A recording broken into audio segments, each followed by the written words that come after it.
Yo, yo, yo, what it do, everybody? Oh, what's going on? What's cracking? Y'all already know what it is. Oh, I bet.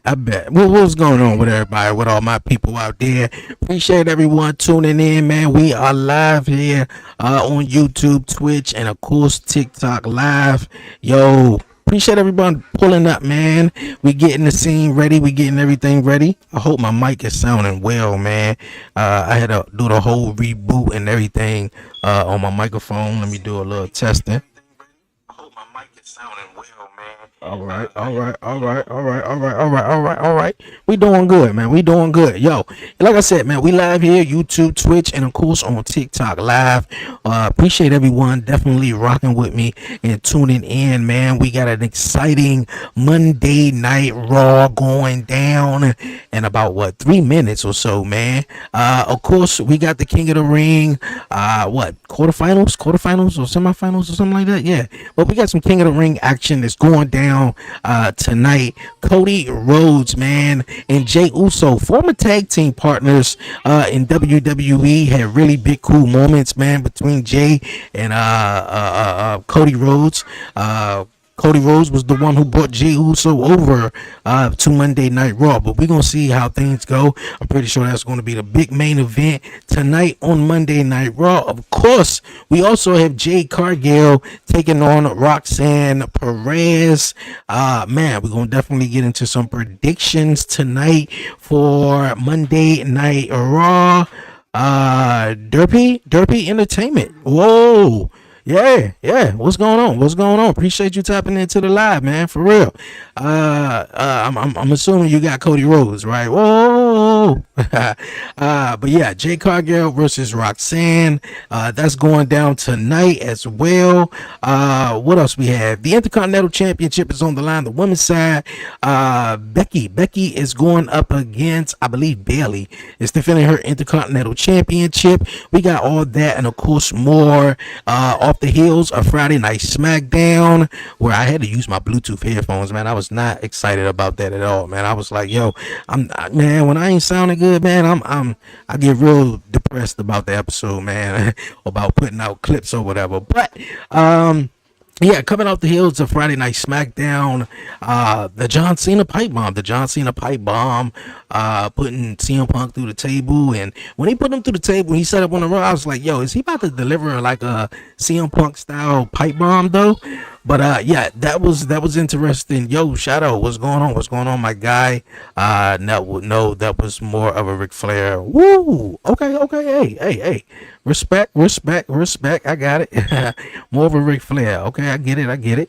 Yeah, man, that pipe bomb on Friday Night SmackDown, and of course the other couple of qualifying matches with Asuka defeating Alexa Bliss, and of course we seen Randy Orton defeating Sami Zayn, man. So Randy Orton is either going to face Cody Rhodes or he's going to face Jey Uso. More than likely, I'm pretty sure if you guys are with me on this one, Randy Orton versus Cody Rhodes. I mean, we didn't think it was going to be like a King of the Ring final match. We more so thought that we were going to get like Cody Rhodes as the champion and taking on Randy Orton. But hey, we got it one way or another, and that's more than likely probably going down this coming Saturday. And speaking of Saturday, with all the stuff that's going on in the world right now, of course WWE is heavily looking into and the concerns of what's going on with the United States and Iran and everything like that, and whether it's safe for the superstars to go over there or whether they're going to reschedule it or just relocate. I wouldn't be surprised, WWE decided to relocate. I think it'd be a safe thing for them to do, actually. But we're definitely going to see, though. Yo, bro, I got Cody Rhodes winning and Jade or maybe Rox. Yeah, the Jade and Roxanne match is a little... That's the one I'm gonna have to sit back and just watch for a minute. I'm not too sure if Naomi gonna play a factor into that match or what, but yeah, like either one can win, and whoever wins though, they're more than likely going to take on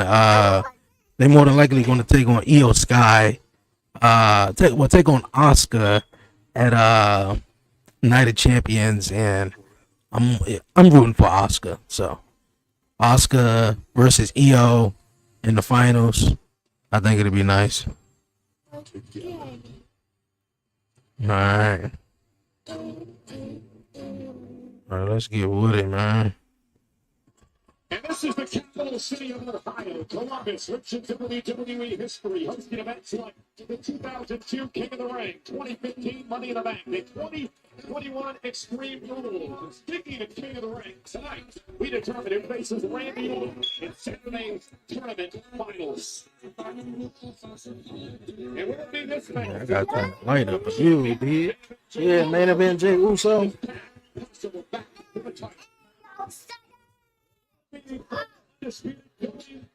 Champion, the American Nightmare, Cody Rhodes, 2 cents scoring off tonight. On the women's side of things, who will face Asuka and the queen of the ring? Will it be Roxanne Perez, who seems to be a prominent partner of the Judgment Day? SmackDown, Jade Cargill. Jade Cargill or Roxanne Perez. Just still.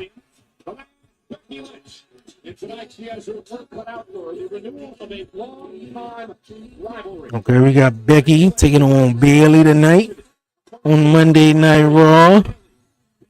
And I'm pretty sure well, my predictions with this one may end totally in a disqualification, man. She's doing something. Sit back. Yeah, stop messing with it. Leave it alone. Sit down. Oh, let's go. You see, that's exactly why I told you to sit down. Relax, man. Seth freaking Rollins opening up the show here on Monday Night Raw. Mr. Money in the Bank. I'm telling you, my son think he's Seth Rollins, man. He be putting on his jackets. For real, he got his little World Heavyweight Championship belt. You think he's Seth Rollins, though? He probably is in his mind. Seth is probably going to cash in. You know what? He probably will, but I don't think so. You know, I want to see a contract holder hold the contract for a good amount of time. You know, where it's like, man, like I always had the idea of a person who had the Money in the Bank briefcase. They had the briefcase, and it was like, yo, man, what are you going to do? Are you going to cash in? Is day 320 or is day 350? Oh my goodness, he only has 2 weeks left. He's going to cash in, and you know, on the day or the day before he cashes in, but you know, it's you know, he cashes in, but not in a traditional style though. Obviously, you know, the opponent, you know, someone, you know, is beaten down, like you said, Gunther. Let's say Gunther is beaten down by Goldberg or whatever though, but you know, and Seth cashes in after Gunther wins. But Gunther is definitely going to give him a run for his money, though.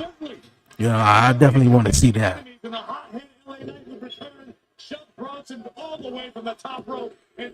Jey Uso winning last week. It's crazy that, man. He lost the World Heavyweight Championship just to get in the tournament, though. Tsunami. Definitely, ladies and gentlemen, a Bruce Sternum separated rib cartilage because of the damage by Breakker and Reed Friday night. And they trying to break LA Knight in half on Friday Night SmackDown, man. Yeah, but I don't know. He probably cashed in on Gunther, though. But on Seth Rollins, I mean, he seemed like he want the World Heavyweight Championship back, though. But he can cash in, you know, on John Cena or something, on the WWE Championship. I ain't seen Seth with the WWE Championship in a while.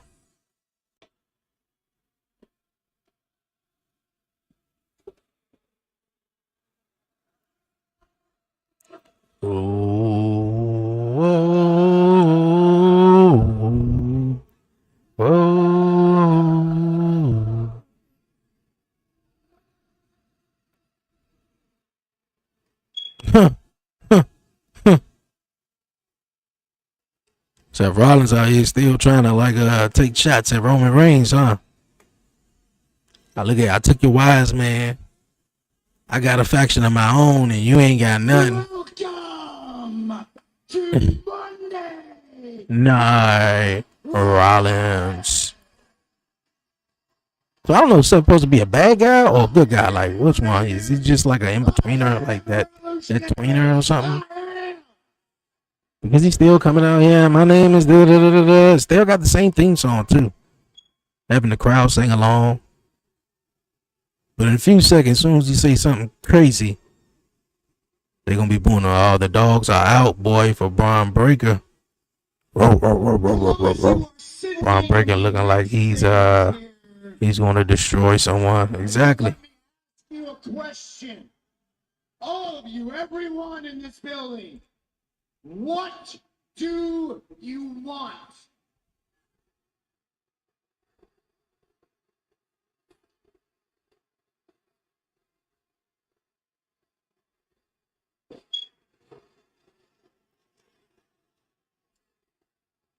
Well, what we want is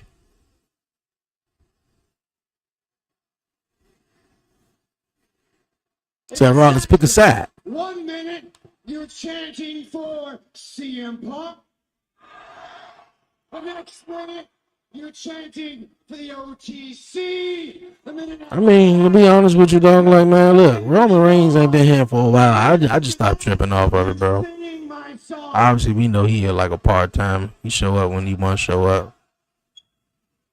This man got a job and was like, yeah, I show up when I feel like it.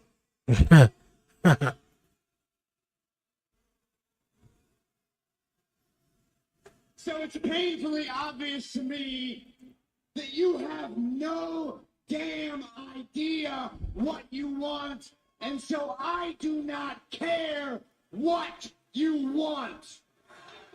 Boo. Oh.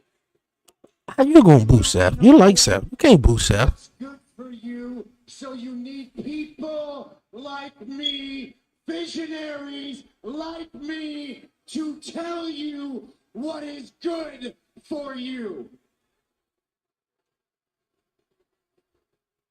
Look at wrestling fans don't know what's good for them if they saw it right in front of them.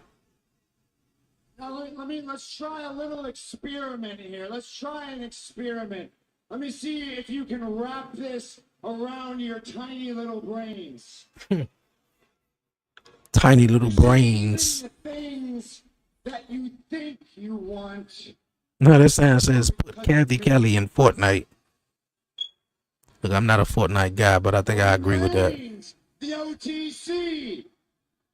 Roman Reigns exists because of me. CM Punk, right? CM Punk says he came back to WWE because you chanted his name. I mean, he came back because things over in AEW went south. And we already know what happened with the UFC career. Did he even win a match? Win a fight? I don't think so. In WWE, because this company wanted to cash in on how much I hate CM Punk. And that's the truth. Cody Rhodes, the American Nightmare. There's a whole lot going on. You got Seth. He want to curve stump Jey Uso head in, but then he hates CM Punk. Him and Cody Rhodes had they one-on-one. I mean, they a little 3-match saga. And Seth Rollins, to be surprised, he lost all 3 of them. Not even the one like at least the Hell in the Cell one where Cody came out with the torn pec. Like, that was Seth Rollins to win all day long, for him to beat him up and, you know, and just go on a hot streak after that, you know. I am the prime mover. I am the past. He is the prime mover. And this is the future of this company. All right, Seth, calm down, man. Definitely, Braun Breaker is definitely the future. And my oracle here, we know a thing or two about revolutions, don't we, Paul? And every revolution faces opposition. And I will deal with that opposition diplomatically until that opposition pushes me and pushes me and pushes me and forces my hand. And that is exactly what happened to L.A. Knight. And then we got LA Knight. Seth Rollins, boy, gotta have his head on the swivel. Got Cody Rhodes. Whenever Roman want to come back, Jey Uso might still want some revenge. And then LA Knight. But I don't think LA Knight just gonna walk away and tuck his tail just like that. In a few minutes' time, Braun Breaker about to take on LA Knight. Braun Breaker has an opportunity to do the same thing to another person who has been a thorn in our side. Penta. Oh, Penta, okay. About to take on Penta. Let me spell this out for you, plain and clear. There are a lot of people who think they've got what it takes to exist at the very top. Champions like John Cena and Gunther, or their prospective challengers, CM Punk, Goldberg, boo. Or those people left in the King of the Ring, Cody Rhodes, Jey Uso, the Viper, Randy Orton.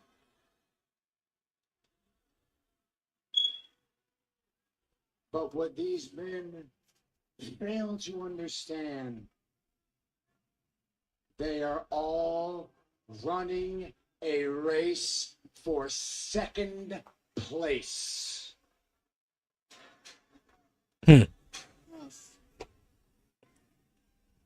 This Get up on the table. is the finish line.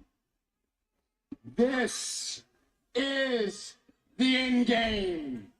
It has and always will be Seth freaking Rollins. Well, Mr. Money in the Bank. Okay. See is the cause. He better not come back, nigga. Of just about everything in WWE, and Corey, he's placed a target clearly on this man. All right, we got about to get Braun Breaker taking on Penta here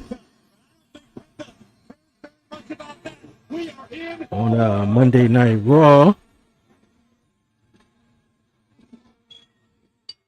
It should be a fun matchup, though. But yeah, man, Seth Rollins calling out a lot of people, man, and saying a lot of people is going to be second place, or basically trying to be second place after Seth Rollins. You know, him being number one, obviously him having the Money in the Bank briefcase. You know, John Cena being second place, Gunther, Cody Rhodes, Randy Orton, etc. But yeah, man, Seth Rollins eventually, you know, he got the Money in the Bank. He can cash in whenever he want, whether that's the World Heavyweight Championship or the WWE Championship on SmackDown, or, you know, the championship John Cena got. But hey, we gonna see where it goes, man. We gonna see. We got Penta coming to the ring, about to take on Braun Breaker. This thing started with Penta. Breaker had solutions in the past, but this really started the night before Money in the Bank, and he attacks on SmackDown. Well, we saw what happened to LA Knight when the diplomacy failed. Tsunami after tsunami after tsunami. And I know Penta doesn't know the meaning of the word fear, but it might be a little healthy in this instance. Seth Rollins and Paul Heyman along with Bronson Reed will exit the ring as Penta looks to go 1-1 with Brock Breaker. Come here. Get up. Get up. Get up. Get up. Leave it alone. Put it back. Put it back over there. Called himself Corey, the past president, and then pointed at Breaker and Reed, calling him the future of this company. Listen, just because you don't like Seth Rollins' opinion of himself doesn't mean it's wrong. There's a lot of truth in the words that Rollins just spoke. A lot of WWE as we know it can be credited to the performance. All right, come on, man. Let's get this match underway, man. I understand we're on commercial break right now.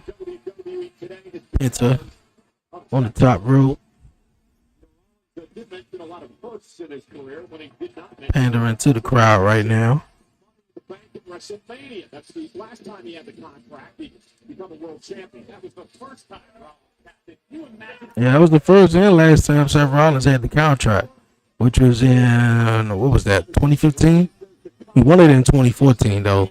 Cashed in 2015 WrestleMania during the matchup between Brock Lesnar and Roman Reigns and made it a triple threat. Cash in. No one ever saw it coming. No one saw it. No one saw it coming. As well, always seems to align himself on the right side of things. When weasels his way in. Don't be casting insults. Heyman's only a few feet in front of us, folks. But much like Seth freaking Rollins, Paul Heyman has been a visionary throughout his incredible Hall of Fame. Yo, what's goody? What's goody with everybody, man? Watching on TikTok. The briefcase here at ringside. Not sure if he's nervous or what the case may be. I think, if anything, Heyman's excited. His hands might be a little sweaty because of what Braun Breaker is capable of doing to Penta. Matchup is underway. Second time these two have gone one-on-one in their careers. Braun Breaker looking to take a breather. I found it to be real interesting that, you know, Paul Heyman carrying around Seth Rollins' Money in the Bank briefcase. Like, why do he still have it? Like, why didn't Seth take it, you know, and take it back to the back with him? Why he not carrying it around? And I get it, yeah, Paul Heyman, the wise man, carried around Roman Reigns' belt and everything like that, though. But, you know, if Paul Heyman was out there with Jimmy or Jay or Solo, he didn't have, you know, Roman's belt with him. So I just thought that is just a little interesting. The Iron Man of the Royal Rumble earlier this year. Oh, crossbody. Looking for a cover, though. You don't want to get caught in the clutches of a powerhouse breaker. And Penta. Oh. Section of Braun Breaker. All the wind out of you. No matter how massive Come on, Braun Breaker, man, about to cut Penta in half. He about to let Penta, man, you know, get some momentum. He gonna get going. He got some charisma. He's charismatic a little bit, man. You know. Another bit. Oh. Over the head suplex. Oh. Calling the dogs. Got that dog in him. I'm telling you, man, Braun Breaker, I feel like he's gonna benefit the most out of this whole faction. They ain't even gave him a name yet. What should their name be? Seth Rollins, Braun Breaker, Bronson Reed. You know, with Paul Heyman, nice suplex.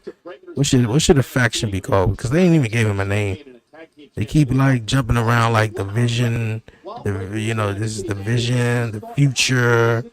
The Revolutionary, you know, but it's kind of what Seth Rollins already says. But yeah, what should their name be?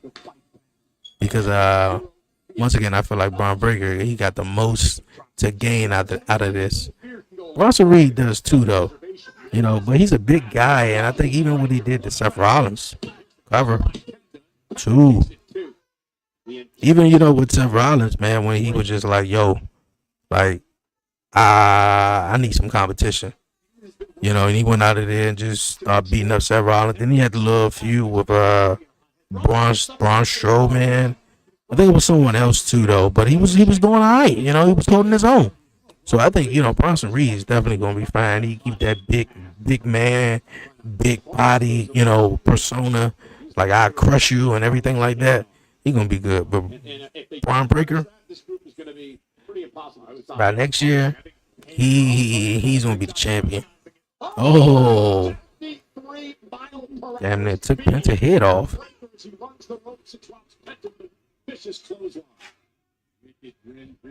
See, Jacob Fatu, he got that little shake. He got that little, you know, every time he do that little, he got that little shake.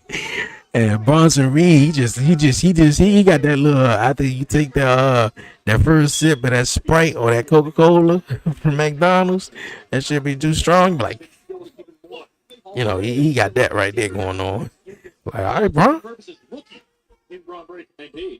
Better snap somebody in half. Nah. Most of like that first shot of tequila. That's what he doing. Like, ooh, shit. Fantastic job to this point, keeping Penta grounded. Think about Breaker too. He has all the man. Everybody tuning in, man. I hope I sound good, man. For real, sound well. We check. All right, we good. My mic was doing something, man. You people in the chat, man, tuning in and everything, man. Let me know. Don't just come through and be like, man, why the hell he sound like that, man? Maybe he don't know. You know? I appreciate my guy. The guy who was in the chat the other day, he was like, man, why you sound like a robot? I was just like, dog, I don't sound like no robot. Oh, okay. I don't sound like no robot. But then, you know, going back and chopping it up, making clips and putting them out, I was like, damn it, I do sound like a damn robot. Then on Friday, I couldn't unsound like a robot before I started. So I had to do a whole restart and everything. So then we back on track. Then I had to get a whole new mic and everything. Oh, he caught him. Into the post. Bought himself a few valuable seconds to recover. Braun went face first into the steal. Now one hit. Penta cooking up. Penta looking like he about to do a suicide dive or go over the top rope. Oh, over the top rope. Penta takes out Berger. May have hurt himself. Tremendous action. Live on Netflix. All right, now sit still. Don't move. Okay? Okay. Because you're doing the most out there. You're not even listening. Since arriving on the scene here in WWE is the way he's able to change his game and his offense depending upon who the opponent is and what they bring to the table in the ring. One of many reasons Penta's enjoyed success all around the globe. You have to be adaptable. 4. Got him back in before the count of 5.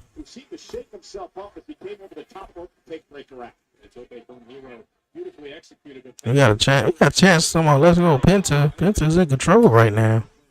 He's literally in control. He just did a suicide dive over the top rope on the Braun Breaker.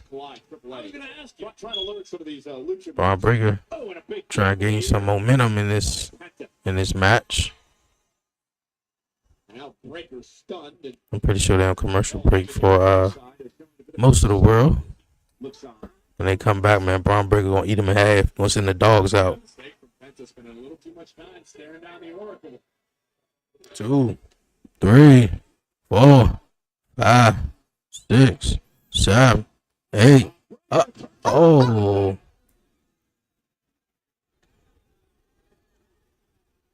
And Breaker buys himself some valuable time to regroup. Paul Heyman. Paulie got that evil look in his eyes. Like he got something up his sleeve. As always.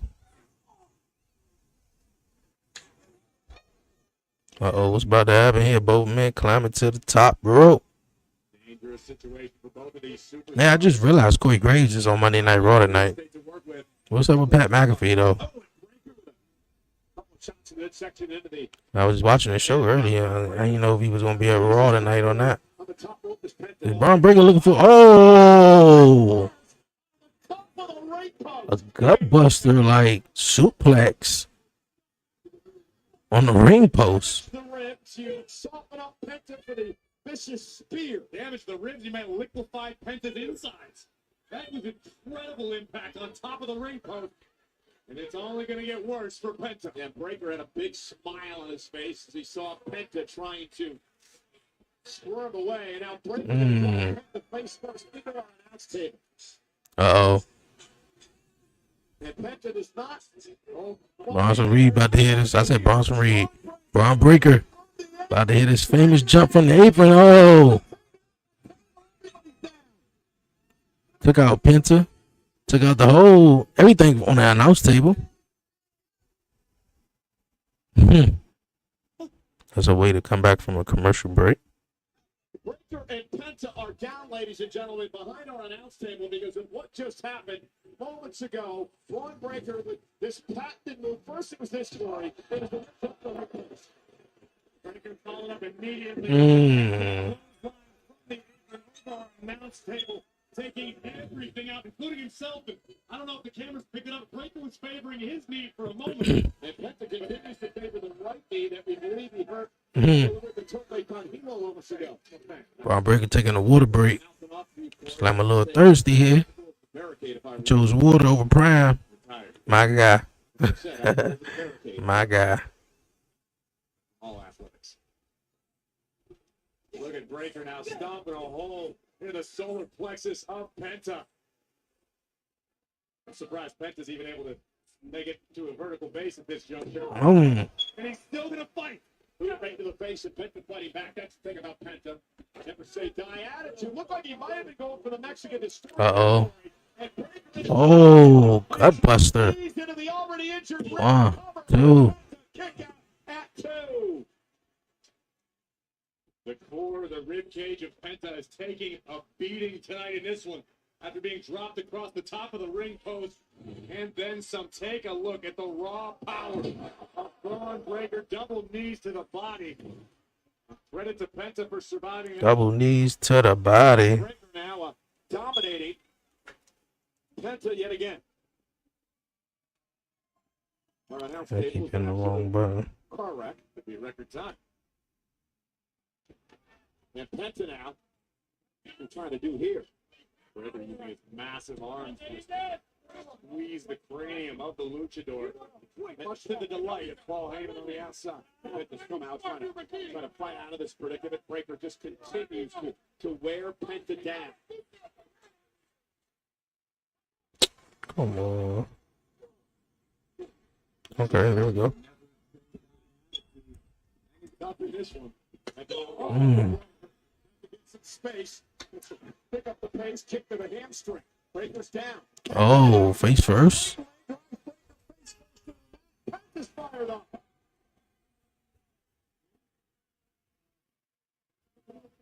Penta's still favoring the right leg. I wonder how that may factor into this matchup. That the knees rips. Oh, look at Penta. Oh, he's trying to get her. To pull through. And Penta with suplex. The bridge. Looks the way. Breaker kicks out. Penta was going for a backstabber moments ago, and Breaker was able to put the brakes on. And that could be a result of the damage and the attacks through the core of Penta. Doesn't have as much strength as usual. And Penta says he's ready to go. Could be ready to put Braun Breaker away. Penta called for the Mexican destroyer. Braun Breaker, though. Super kick. Kick to the face by Penta. Breaker. Oh boy. That would have been nice. Did he just hold on or did he slip? Okay. Looking like he was trying to go for this Hurricane Rana, though, but I think he slipped the first time. That's cool, though. 1, 2. Yeah, that would have been sick the first time. Thought that was it. Penta able to stay in it. Take another look at the superhuman athletic ability of Braun Breaker, the Frankensteiner, taking Penta Way across the square circle, but Penta somehow able to summon the will to kick out. 13,433 are in attendance tonight at the Nationwide Arena, Columbus, Ohio. Breaker, Penta, first matchup of the night. It's been a great. Another super kick, boy. I love they super kicks, man. All right, Braun Breaker, stop playing with tornado DDT.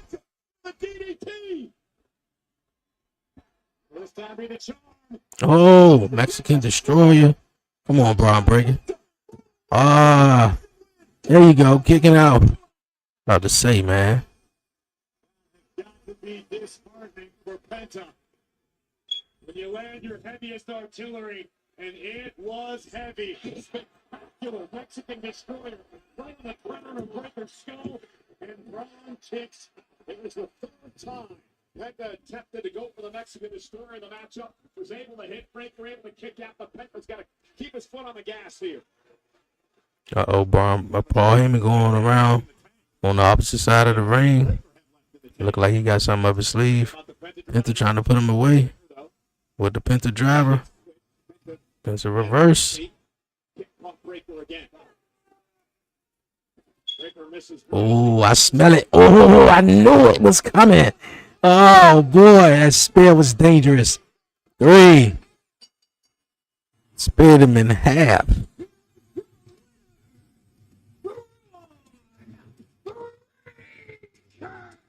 Breaker ain't playing with them, boy. He sent the dogs out. Absolutely incredible. Man, once he went for that springboard, I said, boy, that spear is coming. By Penta, but in the end, Braun Breaker, the unpredictable badass, lives up to his name. I'm telling you, boy, that boy is going to be something to be messed with. And he stuck it to him, too.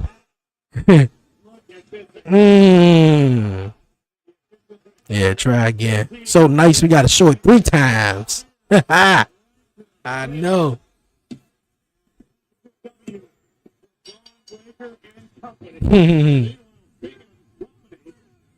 Rollins has made his way down the ringside along with Bronson Reed to congratulate and celebrate with one that's Braun Breaker. Who are you looking at? Oh, Seth about to go in the ring and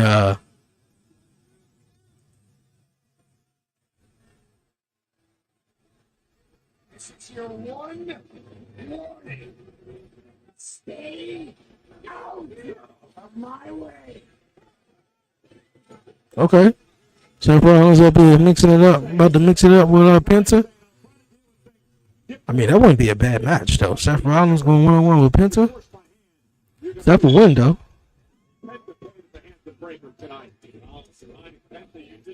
Your one warning, stay out of the visionary's way. Well, ladies and gentlemen, switching gears now on Monday Night Raw. Yeah, man, we're upset, man, about Liv Morgan. What? Monday Night Raw? It's going to start at 6 p.m. next Monday? What? Yeah, because they are doing a double taping for SmackDown too. I think they're going to be in Pittsburgh.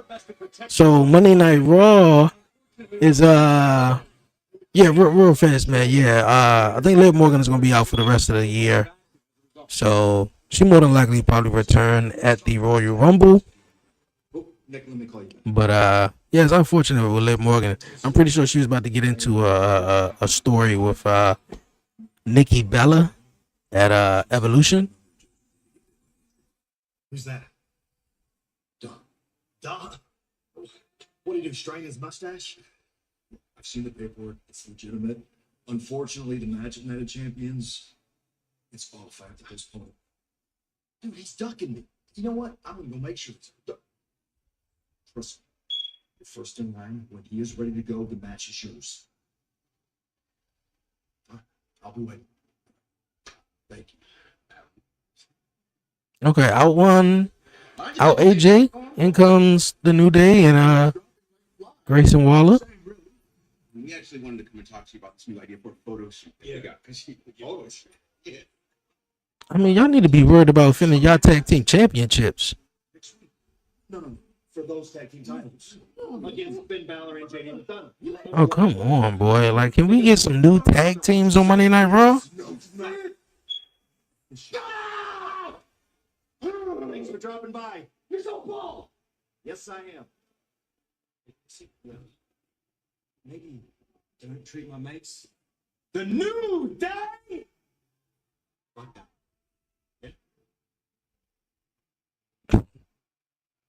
The New Day going to defend their tag titles next week against the Judgment Day. Meanwhile, earlier today, I had the Okay. opportunity to sit down with Goldberg to talk to him about his We got a Goldberg interview coming up next. Saturday night's main event. What happened? Black screen? Okay.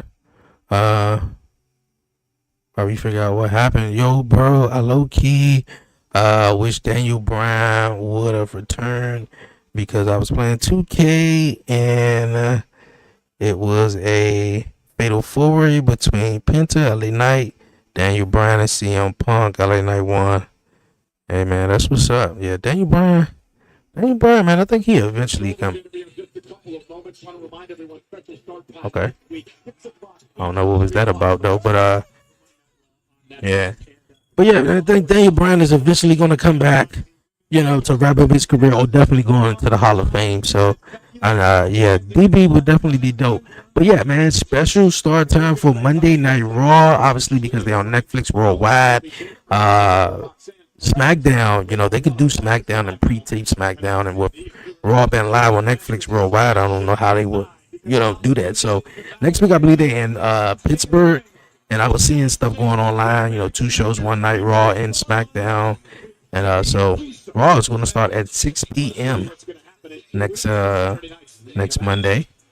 And then after Raw ends live, they are going to tape SmackDown for that Friday night. For one night. Because on every other single night, I am untouchable. Gunther is once again your world heavyweight champion. I heard all the rumor about this for me. I'm going to continue chanting Old Bird. Old Bird. Yeah, my man, old man. Like, I hate to, you know, believe that Gunther won back the title just so he could have a matchup with Goldberg, and it, you know, subsequently have to be for the World Heavyweight Championship. Like, that's crazy, man. I think the matchup itself sells, you know, on its own. But I mean, you know, we all were hearing about Goldberg. What was it, like late last year, earlier this year, that he was having one last match and he was going to be a retirement match. And hey, look, this is going to be his retirement match, and it's going to happen at Saturday night's main event in Atlanta. So, you know, we ain't got to worry about Goldberg no more popping up, getting put in random situations and random championship matches, which, you know, he don't deserve. But hey, I mean,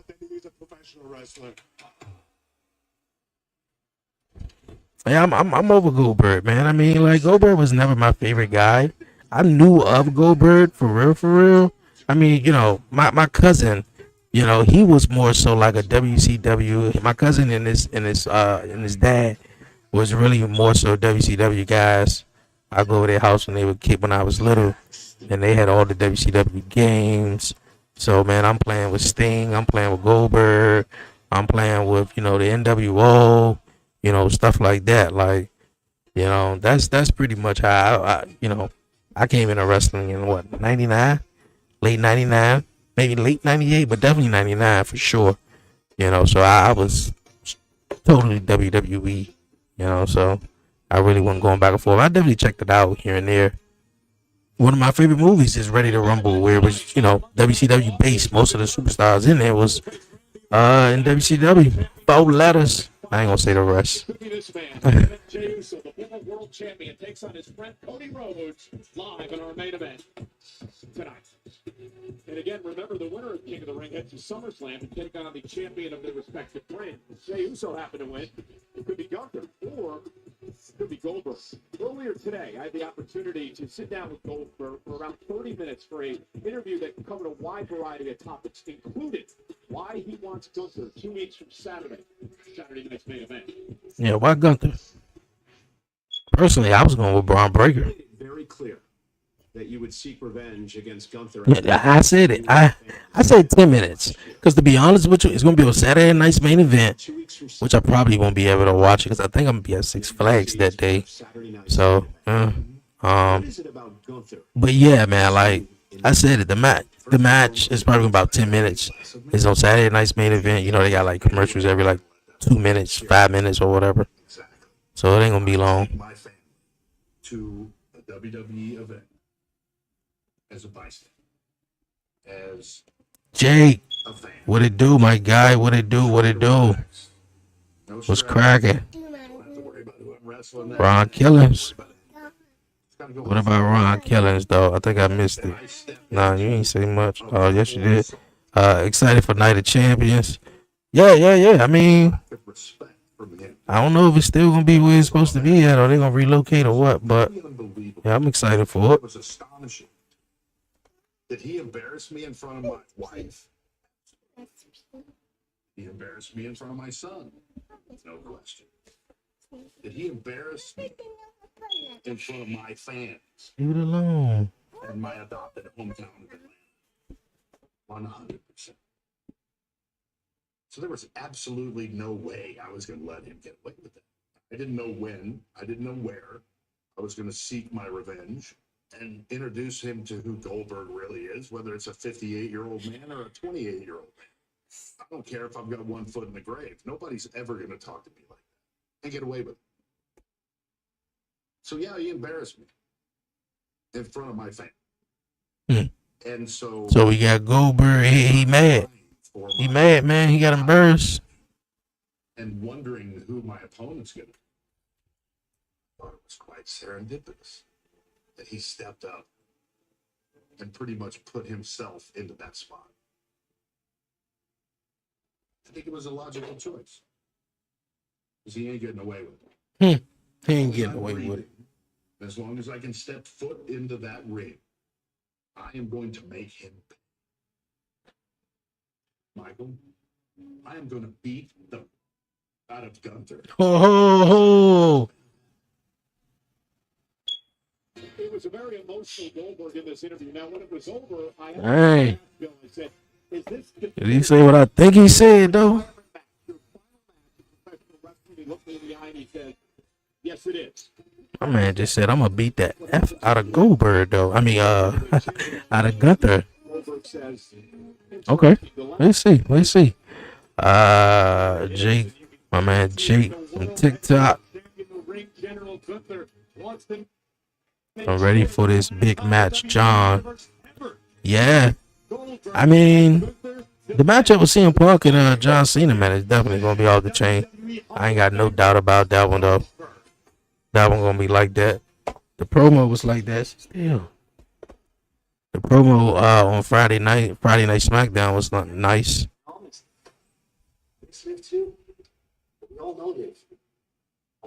So are they going to relinquish the tag team championships, or is Roxanne going to step in and take Liv Morgan title? And then, you know, obviously when she come back, they pick up the story between Roxanne and Liv Morgan, because she still got the titles. They didn't even mention that they're going to relinquish them. The queen of the ring. JD, me and you next week, we're gonna bring the tag team titles home to the clubhouse. All right? And speaking of tag team titles, Raquel, you are the women's tag team champions, okay? So pin up everyone, we're good. Yeah, but what about Peterson Nick? They still haven't made a decision on whether or not these women's tag team champions. Well, we'll cross that bridge when it comes, okay? But sit around here complaining all day is not gonna help. Yeah, he said. What did you just say? No, what did you just say? Say something. That's it. Exactly. That's what we need. Get fired up. That's the enforcer I know. You can't just let Rhea Ripley walk all over you like she did last week. We need you as the enforcer. And the enforcer we know will go out there and make her pay for what she did last week. You're right. Yeah, I'll take care of Rhea. Go on. Yes, Marsh. She thinks she gonna take care of Rhea. Everything's gonna be okay. Hey, Dom. What's the start of match tonight? Tonight? Good luck. I don't think he was meaning like good luck. He probably was telling you to go out there and support her, probably. Hey, Dom, how about FaceTime? Oh, they all miss Liv Morgan. I was about to say, who's coming out? All right, Jade Cargill. All right. Yeah, that Goldberg and Gunther match is definitely gonna be about 5 minutes. Hopefully he can get him up for the jackhammer. Well, Gunther did insult him in front of his family. Yeah, he did. And I thought he said something to Bret Hart one Monday Night Raw where Bret Hart was in the middle of the ring. I don't know if I'm tripping though, but I remember Gunther. I believe he was world champion at the point, but Bret Hart was in the ring, and I thought he said something. Or either it was that moment right there with Goldberg, and I don't think it was Goldberg. I think it was Bret Hart, and he said to Bret Hart, "Hey, my favorite wrestler is Goldberg." Because obviously, Bret Hart and Goldberg had beef. Goldberg kicked Bret Hart in the head, gave him a concussion or whatever, sort of ended, Bret Hart's career in WCW, or at least, that was been told or whatever. But yeah, that's what I think I remember him saying to Bret Hart, Goldberg's my favorite wrestler. And then, Goldberg happens to be in the crowd at Bad Blood, and they had that. And then, building to this matchup at Saturday night's main event in Atlanta, though. But hey, it's going to be a cool match, man. For all the Goldberg lovers, all the Goldberg fans, this is Goldberg's last match. He's going to hang up the boots and salute the Goldberg, Do what she has to do to get the job done. And sometimes that's what it takes. You gotta just forget everybody else's opinion, believe in yourself, do things the way that you believe they should be done. It's worked so well. It worked well recently for Martin. Jade, of course, a former two-time tag. Jake, appreciate and liking the live, man. You guys, man, share the live to anybody, man, for real. All right, you got Oscar, she's already in the finals, defeating Alexa Bliss. And man, between this match between Roxanne, I really want Roxanne to win, but I feel like it's going to be Jade, and they're going to go with Roxanne teaming up with Raquel. Raquel and Roxanne teaming up together. I mean, it's not a nice bad. That's not a bad duo. And in a way, it's kind of like the whole Jade Cargill situation. She got through off the jump, and she didn't get injured. I don't know what she was dealing with. And then Naomi stepped in, kind of like Roxanne to step in, and I don't know what they plans with Raquel, but I know like Roxanne and Liv Morgan definitely will be in a story together.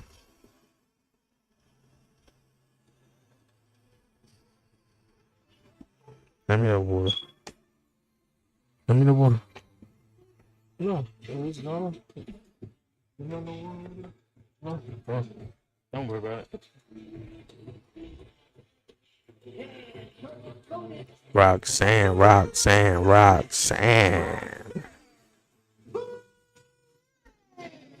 So, Corey, is Roxanne an official part of the Judgment Day, or is she still a prospect? I think he didn't take that up. I see what they did there. She's still a prospect.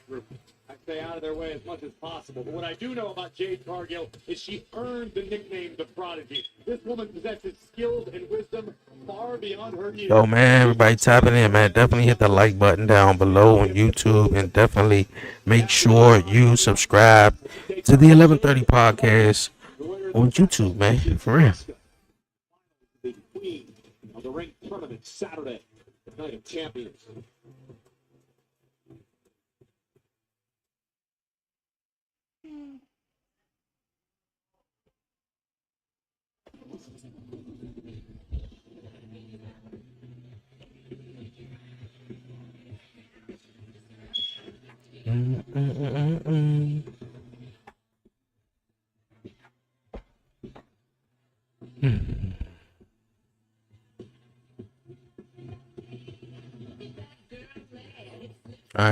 we get ready for the next match, man. Just let everybody know, yo, we on the road to 2,000 subscribers, man. We what, like 300 subscribers away. Nobody knows. Becky in the background, he's dropping on this conversation. But yeah, man, we about 300 subscribers away, man, from reaching a goal here on the 1130 Podcast YouTube channel. So, man, if you know a friend, tell a friend. Like, comment, share, follow the 1130 Podcast on all social media platforms. And like I said, man, definitely make sure you subscribe to the 1130 Podcast for everyone on TikTok, Twitch, and everyone watching on YouTube. Subscribe, man. Let's reach the goal to 2,000 subscribers, and let's continue growing here at the 1130, man. For real, SummerSlam gonna be amazing. Jake, man, yo, it's too nice this year, man. So they got some stuff, you know. I'm looking forward to see how SummerSlam come about. The winner heads to Saturday, Night of Champions versus Asuka. Of course, that's a special start time of 8 o'clock local in Riyadh, Saudi Arabia. It'll be 1 p.m. Eastern and 10 a.m. Pacific here in the States. So if you're Roxanne Perez, what do you need to do to knock off the powerful Jade Cargill tonight, Corey? As I said a few minutes ago, Roxanne All right. I mean, with this one, man, I don't know. Roxanne needs to stick with what brought her to the dance. She needs to utilize her technique and her knowledge. I'm cool with Roxanne winning. Jade Cargill could win too. Jade Cargill, she was eliminated last year in the tournament. I believe. Did Nia Jax went on? Nia Jax hit Jade Cargill with a steel chair. So no, she advanced, but you know, Nia Jax didn't move on. I don't remember who she lost against though, but Jade Cargill getting another chance at being the queen of the ring. You superstars do it as well. Anytime you tell Jade she can't do something, she will do it just to prove you wrong. Roxanne Perez knocked off Kairi Sane, Rhea Ripley, and Liv Morgan. The fatal four. Oh. Advanced to this match tonight. Roxanne hit the I was trying to run. Is this wise strategy? It may be if Roxanne is looking to tie. There you go. There you go, Roxy. You got to stay on top of her. Of Cargill, so to speak. But Roxanne has to be fully aware Jade Cargill, man. Power of Jade. Case in point. Jade Strong. Slings Roxanne into the corner. Jade knocked off Meech and Nia and Piper and a four-way SmackDown to advance. Roxanne just gonna have to use her size and speed. Jade Cargill. This is what JB Oh. the real house. What works for her? The power game. You do it as well. Roxanne was looking for a sunset flip, but again overpowered by Jade Cargill. For the two-time winning Think about Cargill, Corey. Another big right hand. For a singles championship in her career. But have the opportunity if she wins Queen of the Ring. And I think that sort of irks Jade Cargill. She looks to fulfill the prophecy that she set for herself. Jade feels that she's already the uncrowned Queen of the Ring, whether the tournament's going on or not. And again, this cat and mouse game continues between because that's the best way she gonna Roxanne could that pop up face first goes Perez, and that's the only way she could get an advantage at Jade Cargill by trying to, you know, roll out the ring. Perez possesses a next level in-ring IQ. A proud Jade is literally too strong for her, man. My partner on Tuesday nights on NXT, Booker T. Yeah, Roxanne, a little payback by Jade with that slap that time, and Roxanne now hanging Jade up on the second rope, and Perez with an opportunity. Up and around we go, but Cargill able to put the brakes on. Backbreaker. Right to the spine of Perez. Cargill, an incredible athlete. Boatload of charisma. She's extremely confident. I said at one point that she's obsessed with winning in a WWE ring. And if I had to poke a hole in the game with Jade Cargill, she does tend to get a little overconfident, like she is right now. But that could just get under the skin. Jade Cargill doing some push-ups right now. I don't know if that's gonna benefit her in this match. Slowly buy some time and roll out of the ring. And Cargill again in pursuit. Perez is trying to do Jade in. And Cargill just averted disaster there. And she blocked Perez with an elbow to the mouth. Well, the Empress of Tomorrow, Oscar keeping a close eye on this one, wondering who. That's a lucky fan right there to get a high five. Why she carried Roxanne on her back. Perez slides it. Oh, that's a smart move. leg, drop Jade on the. Oh, A drop kick to the knee of Cargill into the Jade speed. Cargill knees are stuck between the ring and the steps. Maybe Roxanne opportunity to get ahead in this match. It's time to crack and open the beer, man. Roxanne's game. Sometimes she does some undermining things to take control of the matchup, and that's what she's done here. And you take out the leg, take away the power. You can call it underhanded, undermined, whatever you want to call it. It's effective. Whatever you want to call it. Call it whatever you want to call it. She knows ways to hurt you that you may have never seen before. We just saw that. Now Roxanne in complete control and looking to pick apart the leg of the powerhouse Cargill. And it's a great strategy by Roxanne. Did you take out the legs of Jade Cargill? As you just mentioned moments ago, Cole, it throws Jade's entire game plan out of whack. And Roxanne, with a big smile on her face, realizes now that she's in control and has a golden opportunity to get to Riyadh on Saturday for the finals of the Queen of the Ring. And that would just cap off. And again, continues to work the knee of Cargill. And Roxanne Perez, we saw her do this to Rhea Ripley a number of weeks ago. She picks a body part and she's relentless on the attack. Again, Roxanne earned the nickname of the Prodigy. This woman has wisdom in the ring well beyond the time she's actually served inside of it. Well beyond. She spent almost like 3 years in NXT. Right hands, Jade with one of her own. Oh, and again, So she was definitely ready to come up and be on the main roster. It was nothing else. It was nothing else left for Roxanne to do in NXT. Oh boy, she bent at her knee. I mean her knee, leg, back like a mug. Administering the count. And it's unfortunate that despite the accolades you just mentioned, Roxanne Perez still feels undervalued and overlooked here in WWE. This is a massive opportunity for Perez to show the entire women's division. It's gonna be an early start time for SmackDown this Friday. WWE fans trying to rally Cargill here. I'm trying to clap and get her back in the match too.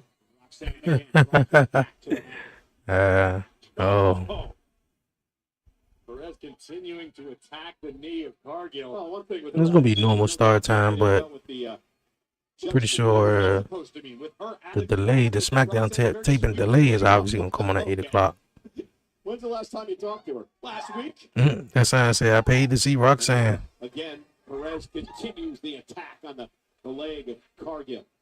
Her exact words were, "Tell that knucklehead Michael Cole to quit lying about it." Well, every time I try to say hi to her, she gives me this dirty look and sticks her tongue out of it. So give off a very distinct vibe for a man of your age. I don't know, man. I guess it's just something about the short, thick ones.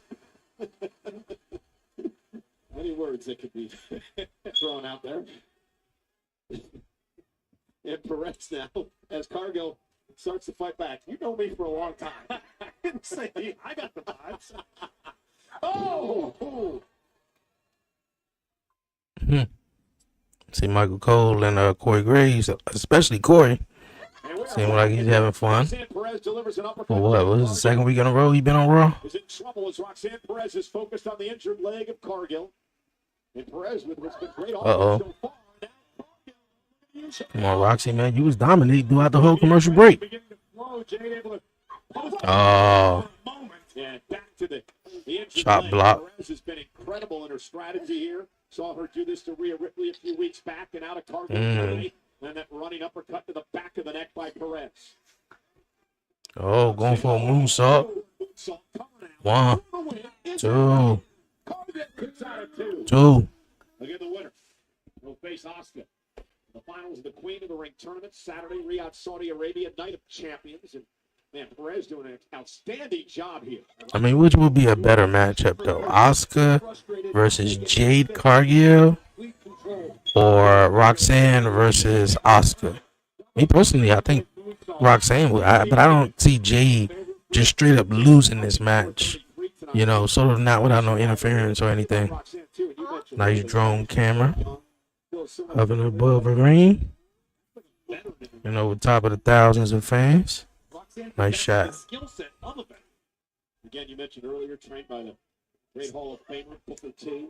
Oh. Again, that bad leg. Going for a sleeper? Perez now trying to lock in a sleeper here on Cargill. Jade Cargill already down to one knee. Perez trying to. And again, we talked about she back up. The leg. Obviously, Jade having trouble maintaining a vertical base, keeping her legs underneath her. Able to Create the separation, though, driving Perez into the corner as Jade collapses to the mat. Roxanne may have an opening here. Come on, Roxanne. If you're going to do something, you got to stay on top of her. Don't give her too much time to stand up. Oh, she caught you. Absolutely incredible. Fall away slam. Slam that would make Hall of Famer JBL proud. And it kept up bad leg and all. I about to say, you ain't going to sell the leg. I know, right? That wasn't that wise to hop up if you had a bad knee. Jade, though, starting to build momentum. Takes out Perez and another one by Jade. And here comes Jade Cargill. Big kick to Perez off the rope. Spine buster. And Jade fired up here tonight against a very competitive Roxanne Perez. Cargill now stalking down. I haven't seen a bad King of the Ring, Queen of the Ring tournament match. Did she just lick her on the face? Oh, choke slam. What was that all about? 1, 2. Why the hell she just lick her on the face though? Some Mickey James type stuff, bro. Man, if you know, you know. If you know, you know. We ready for SmackDown. It looks it looks better. Can't wait for 2 hours. Oh yeah. Hearing about the rumors about SmackDown being 2 hours. The toothless one. A kick by Cargill. Jay look like she about to put away Roxanne. Nope. Come on. Get the cover, Roxy. There you go. 1, 2. Oh, she kicked out. What a counter by Roxanne. Oh, Jay went for the punt kick. With one of her own.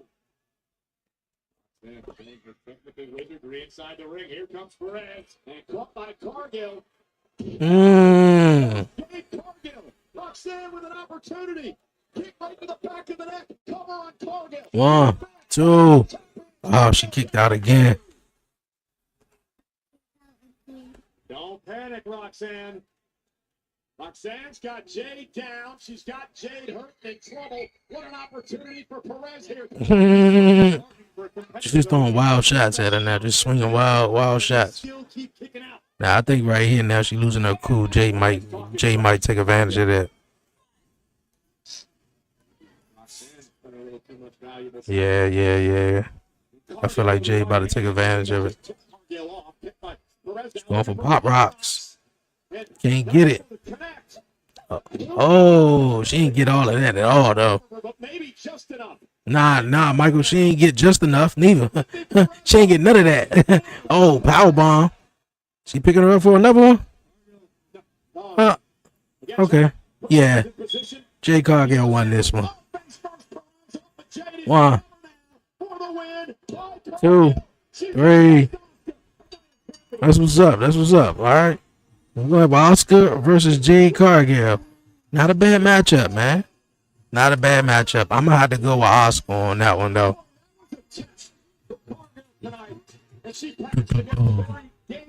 Roxanne Perez here on Monday Night Raw. No doubt about it. Credit to Perez. She made Jade Cargill earn this victory, but Jade escaped with the W and entry into the Queen of the Ring final, where the Empress of Tomorrow awaits. That could be a career-defining test for the Storm of WWE. Take another look at this. I thought she was going to pull her up and do it with another power bomb. Congratulations, you been Jade. And now the match is set for Night of Champions. 8 o'clock local, 1 o'clock on the East Coast, 10 o'clock on the West Coast this coming Saturday. Here come Oscar.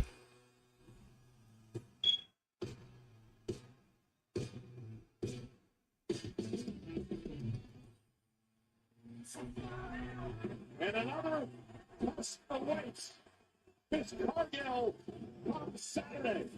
The Empress of Tomorrow, Oscar.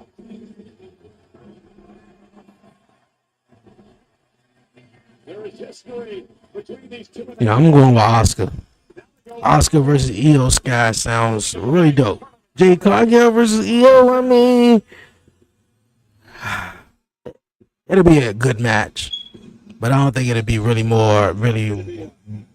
it won't be more a better match or really more entertaining than Io and Oscar. Just even the promo battles, I think it would be interesting though. Like you don't know what the hell they saying though. Like okay, yeah, but I think Oscar right. I don't even know what they saying though.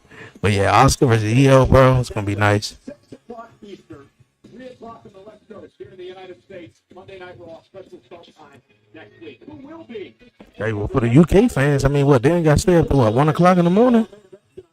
So what, Raw? Come on, like 11 at night over there. Whoa, my father said.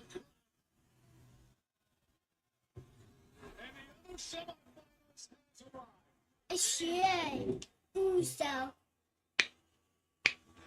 Let's go to Jay Uso with the bombs. Let's go to Jay Uso with the bombs. Yeah, that's Jey Uso.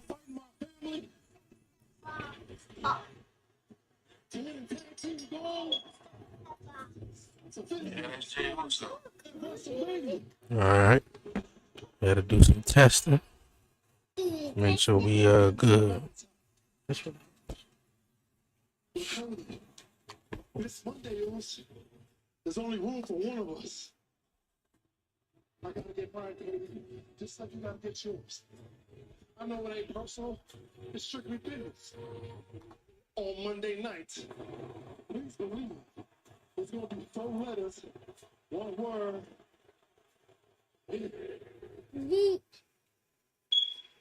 We're gonna see how that one go down tonight. The main event, former tag team champions. 2 men hungry to return to the top of the mountain. Cody Rhodes, Jey Uso in the semifinals of the King of the Ring tournament. World Heavyweight Champion Gunther. Saturday night's main event earlier tonight. Gunther, the champ, joins us live on Netflix.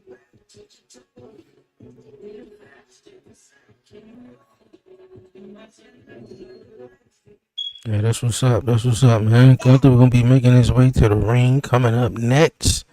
Here on Monday Night Raw. I mean, you know, trying to promote the matchup for Saturday night's main event between Goldberg and Gunther. I mean, I don't know about you guys though, but I'm pretty sure you guys are excited. You know that this probably is Gunther's last match. You know, I mean not Gunther with Goldberg. Excuse me, Goldberg. Last match in WWE, and you know, just hanging on up, man, and just wrap it on up. I understand that, you know, he's still doing his thing, and maybe he can, which pretty sure since he's still doing it, he can, and you know, he wanna, you know, do it for his kids, his son. So, but Goldberg is going to lose this match, and Gunther is going to chop his chest off. I can definitely tell you that one. For real.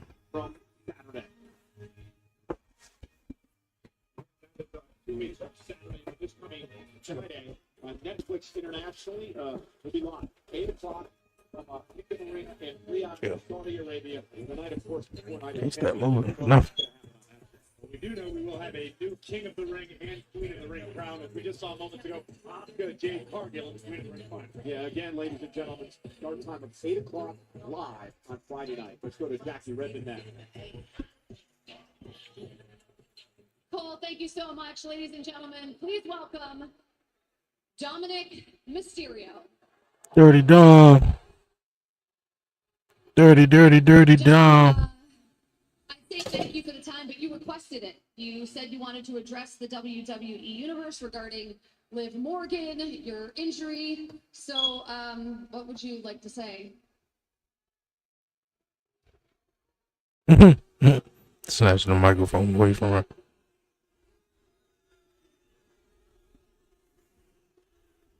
Well, Jackie, what up? Come on, man. Don't boo Dirty Dom now. You know what? The boos ain't as loud as they once were, man. Especially after WrestleMania when he won and that huge reception that he had. It ain't as loud. It's still loud, though. Because at this point, I think it's real fun just to boo Dirty Dom now. Like, I think he really got that respect now to, like, okay, yeah, you Rey Mysterio's dad, and okay, because at first the kid was green, the kid sucked. Everybody and their mama was like, "Yo, you need to go to NXT." Went down to NXT, won the North American Championship. I don't know, was it his first night? But yeah, like Dirty Dom is he's another guy. I talk about Braun Breaker, Dirty Dominic Mysterio is another one. In the years to come, is going to be a huge superstar.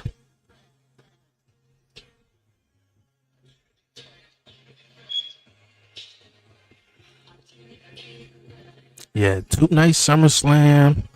Jake, I know you said you ready for SummerSlam. It's two nice SummerSlam, man. Let's see how they gonna do this. I just hope they, and SummerSlam. I'm like, okay, that's like the summer's WrestleMania, the biggest party of the summer. Royal Rumble, I'm hoping they not make it too nice though. But the funny thing is though, they probably will. They probably would do Survivor Series, but the Royal Rumble night one, you had the men's Royal Rumble, the women's, and night two, you got the other Royal Rumble match. Like it's written all over the wall. Like if they really wanted to, and I wouldn't be surprised if they did it for the Royal Rumble, which I hope they don't make the Royal Rumble 2 nights. But yeah, the Royal Rumble will be one. Survivor Series, if they stick with the whole Survivor Series, War Games, or if they bring back the whole 5-on-5 traditional Jones, one team main events one night, the other, team men or women main event the other night. So hopefully they don't, do that though. I've said this to you both before. When it comes to women's tag team titles, I think you both have a great chance. Thank you so much. They got a shot. They ain't got the best chance, but they got a shot though. I ain't gonna do Maxine and Natalia like that. Don't worry about it. At least I got to put Rusev in his place for a little bit. Sheamus, yeah. Shane is supposed to be the motivational speaker. Okay. Oh. Hey, fella. You still pretending to be everybody's friend. But this place is full of people like you. Smiles to their face, knife to the back. You're trying to roll me up. There's no march to beat at my own drum. And that drum is a 10 beats to the barrel on which I would love to smash against that chest of yours. I do my damage in the ring like a god. I do my damage in the ring like a god. God now, are you? Some god. I remember you being the most embarrassing and egotistical member of the League of Nations. Look at man, stop bringing up old stuff. I'm tired of talking, fella. So what's it gonna be? No more BS. It's time to put up or shut up! I'm gonna make you new memories. Rusev sounds like that evil Russian that you watch on the movies. Sound like a guy who plays in The Equalizer. You're going to die, and I'm telling you, I'm coming from you. This right here is my God. I'm like, okay, hi Rusev, you got it. You got it. You got it.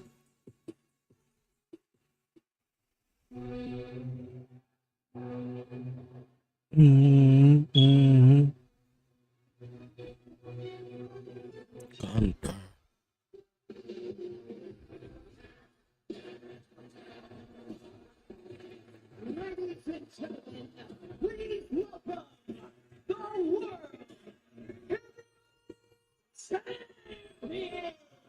The Ring General.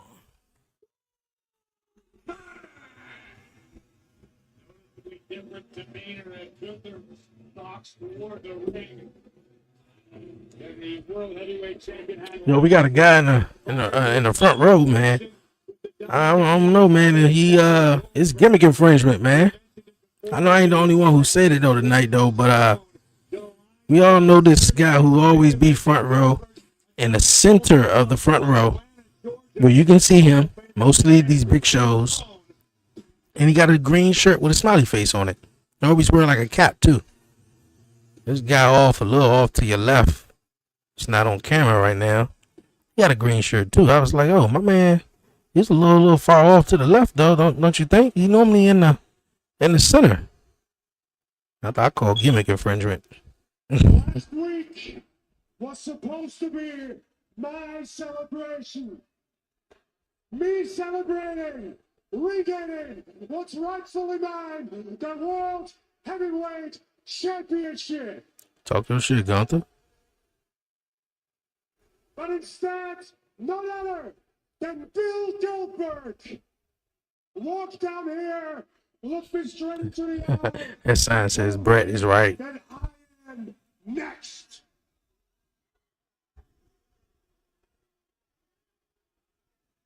So I did a lot of thinking. I thought a lot about what it means to be next. Usually being next means getting speared out of your boots, jackhammer, 1, 2, 3, and wake up looking at the lights. Bill Goldberg is the most destructive man of his generation. I'm telling you, when Gunther feels disrespected like that week, Jey Uso had that promo, you know, that emotional promo against Gunther. That week later, Gunther had a hell of a promo. And it seemed like the same thing he did with Goldberg. Even though Goldberg just came out and said, "You're next," and a week later now, Gunther is letting it be known, like, yeah, like, I'm the man. You can go sit your old bird down. What Bill Goldberg had to say, intense as always, but there's nothing he can say that will change my perception about him.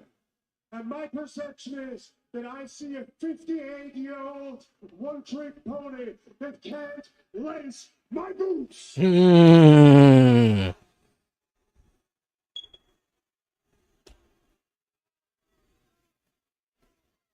It's a good match on paper, though. It's a good match to play in 2K. But I really think Gunther, he'll mess around and chop the mess out of Goldberg, and Goldberg will be like, hold up, wait a minute. For everything that I'm gonna do to the man that used to be Goldberg. I'm unlike anybody you ever stepped in the ring with. I embarrassed you once, and at Saturday night's main event, I'm gonna embarrass you again. Because it's my personal responsibility to make sure that the legacy and the myth of Bill Goldberg forever dies. All right, Gunther. Gunther came out here, man, and said it straight up. It is intense as I've ever seen him. Spell the end.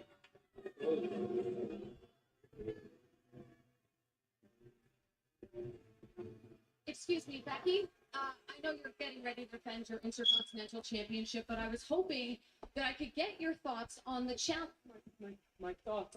I just witnessed Bailey and Lyra conspiring to work together because that's the only way that they know they can get this title off.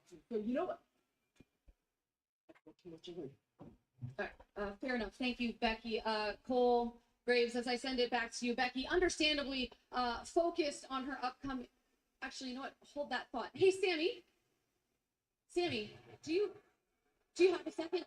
I know this isn't a good time, but I know you're coming off a tough loss to Randy Orton on Friday night, but we all know how much becoming a world champion means to you. So I have to ask on behalf of the WWE Universe, how are you processing this loss?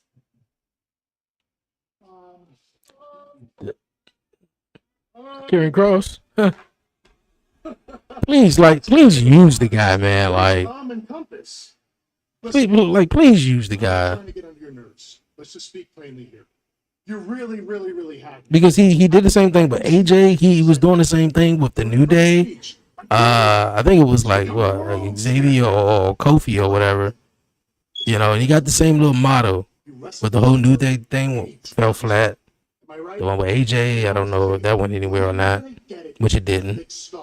Even though he popped up at WrestleMania for a hot second, still didn't go well. You're never gonna be. This guy actually beat something with between Karen Cross and Sami Zayn. Okay.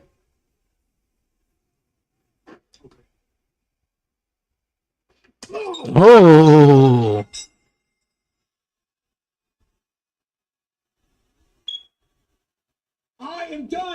talking to you. I talked to Adam Pearce. Our match is official. TikTok. Okay, is it happening tonight or next week? More than likely next week, right?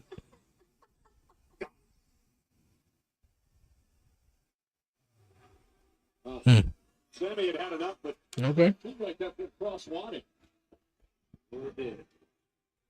Decent. Raw been decent so far. Yeah. Been a decent Raw so far, man.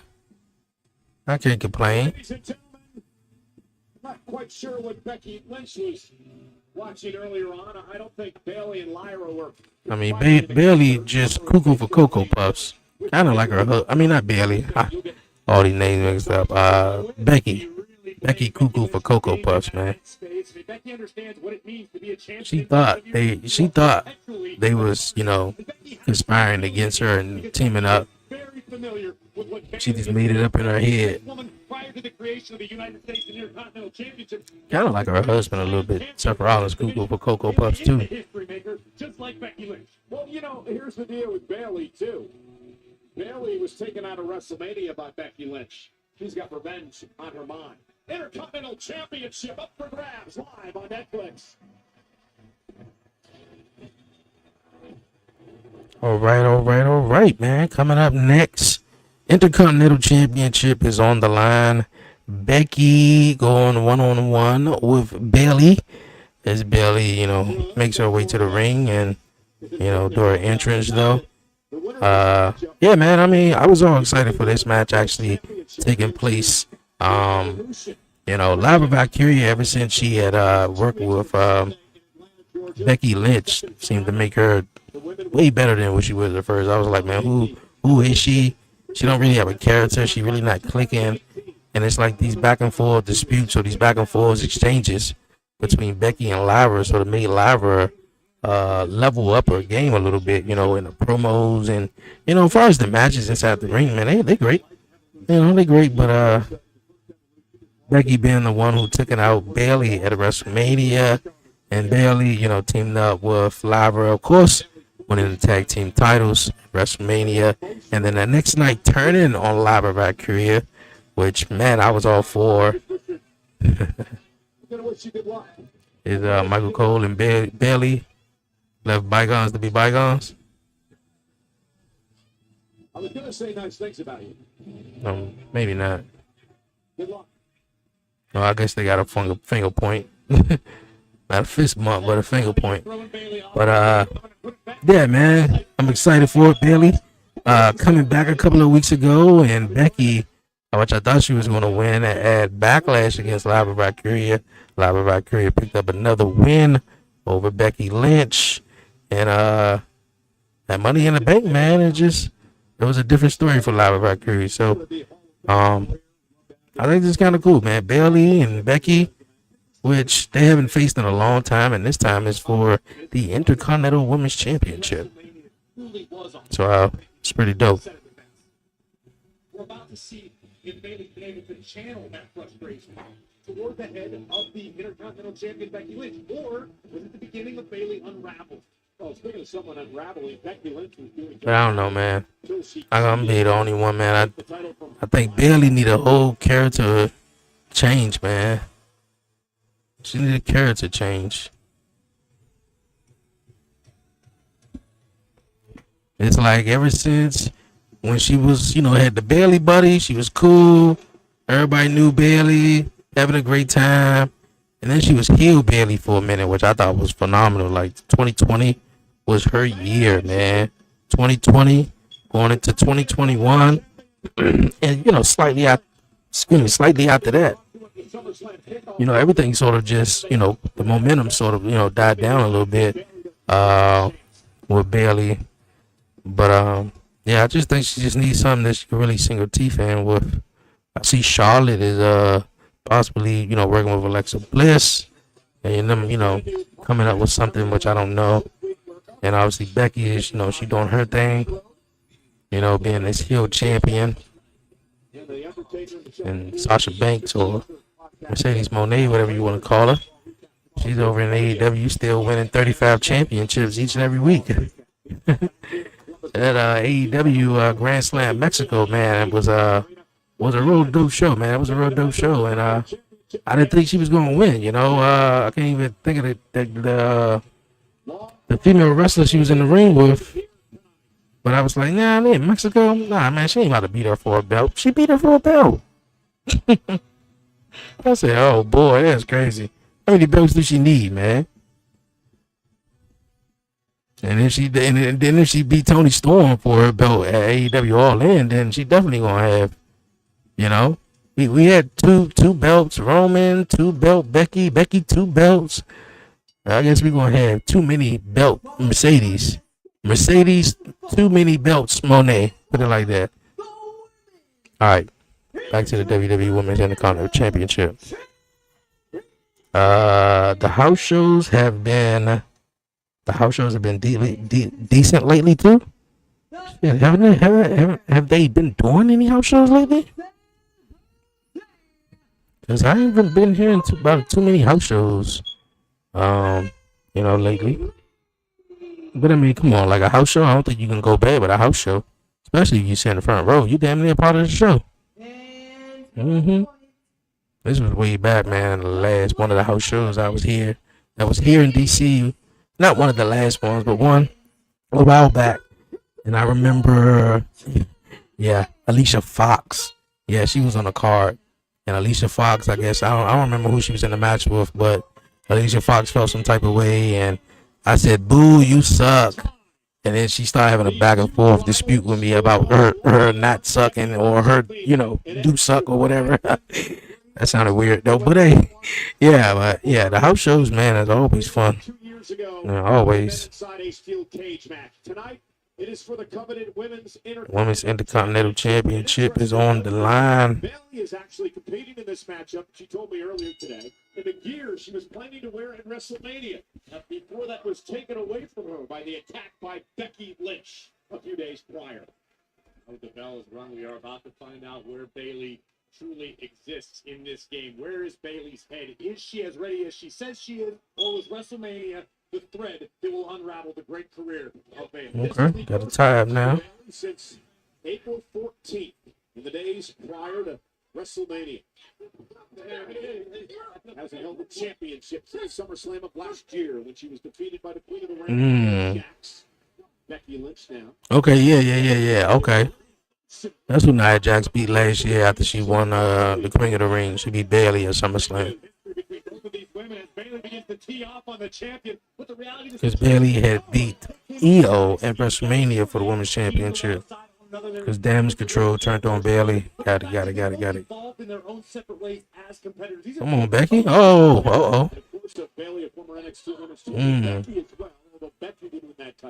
I have no doubt this match is probably going to be the match of the night. We still got Cody and Jay coming up too, but I have no doubt that the women always killing it. And there's no doubt Becky and Bayley, there's going to be something.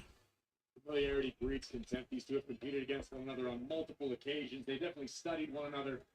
They both look to be at the top of their game tonight with the Intercontinental Championship on the line. As you mentioned earlier, they came up together, trained together. Looking for the draped over middle rope DDT.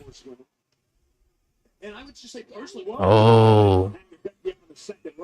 their mindsets are completely different. Bayley has always done her best to look out for the rest of the roster.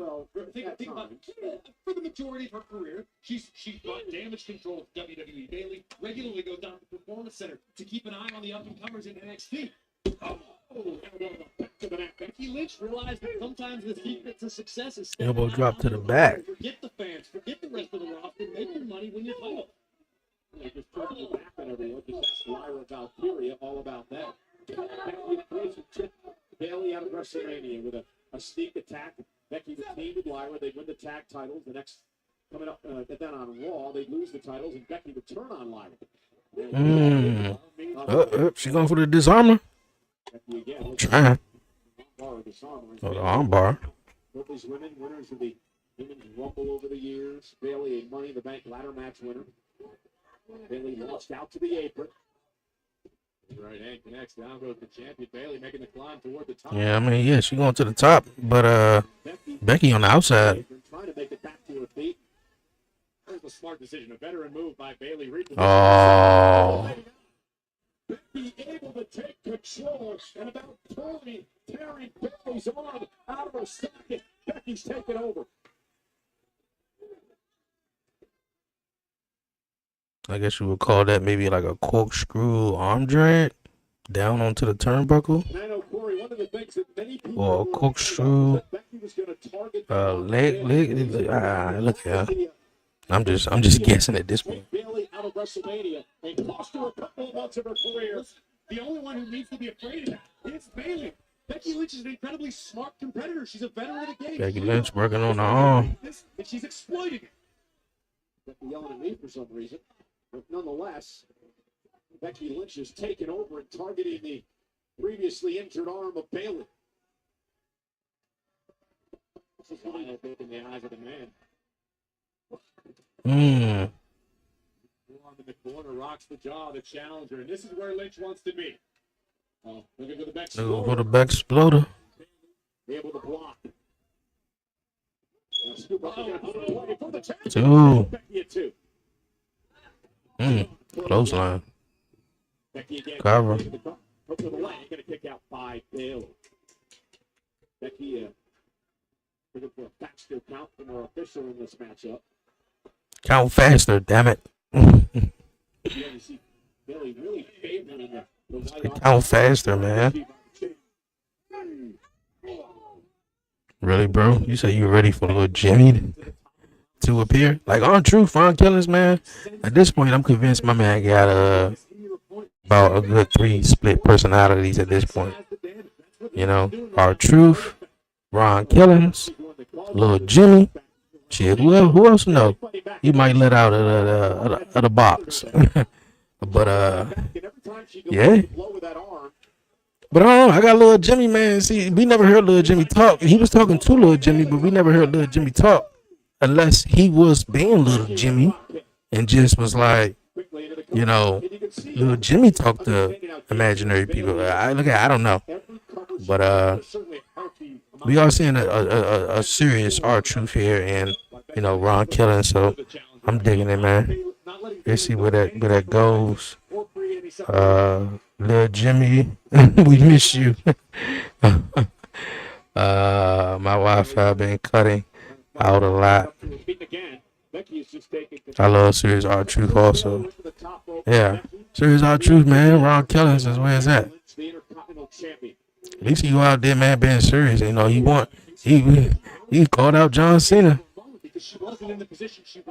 Interrupted the whole Aleister Black match, though. Beat up. What was it? One of the Pretty Deadlies, I believe. Put him in the STF and everything. Aleister Black was just standing there in the middle of the aisle, like, okay, so what about my match? Like, who am I supposed to face? Like, he was like, come on, bro. Like, really? I understand you coming back and you having your comeback moment right now, dog, but like, I had a match out there. And let's be honest, though, Aleister Black taking on, what was it? Kid Wilson? Nah, come on. That matchup wasn't going to be longer than 5 minutes. Yo, Wilson was about to get a black match, and that was going to be it.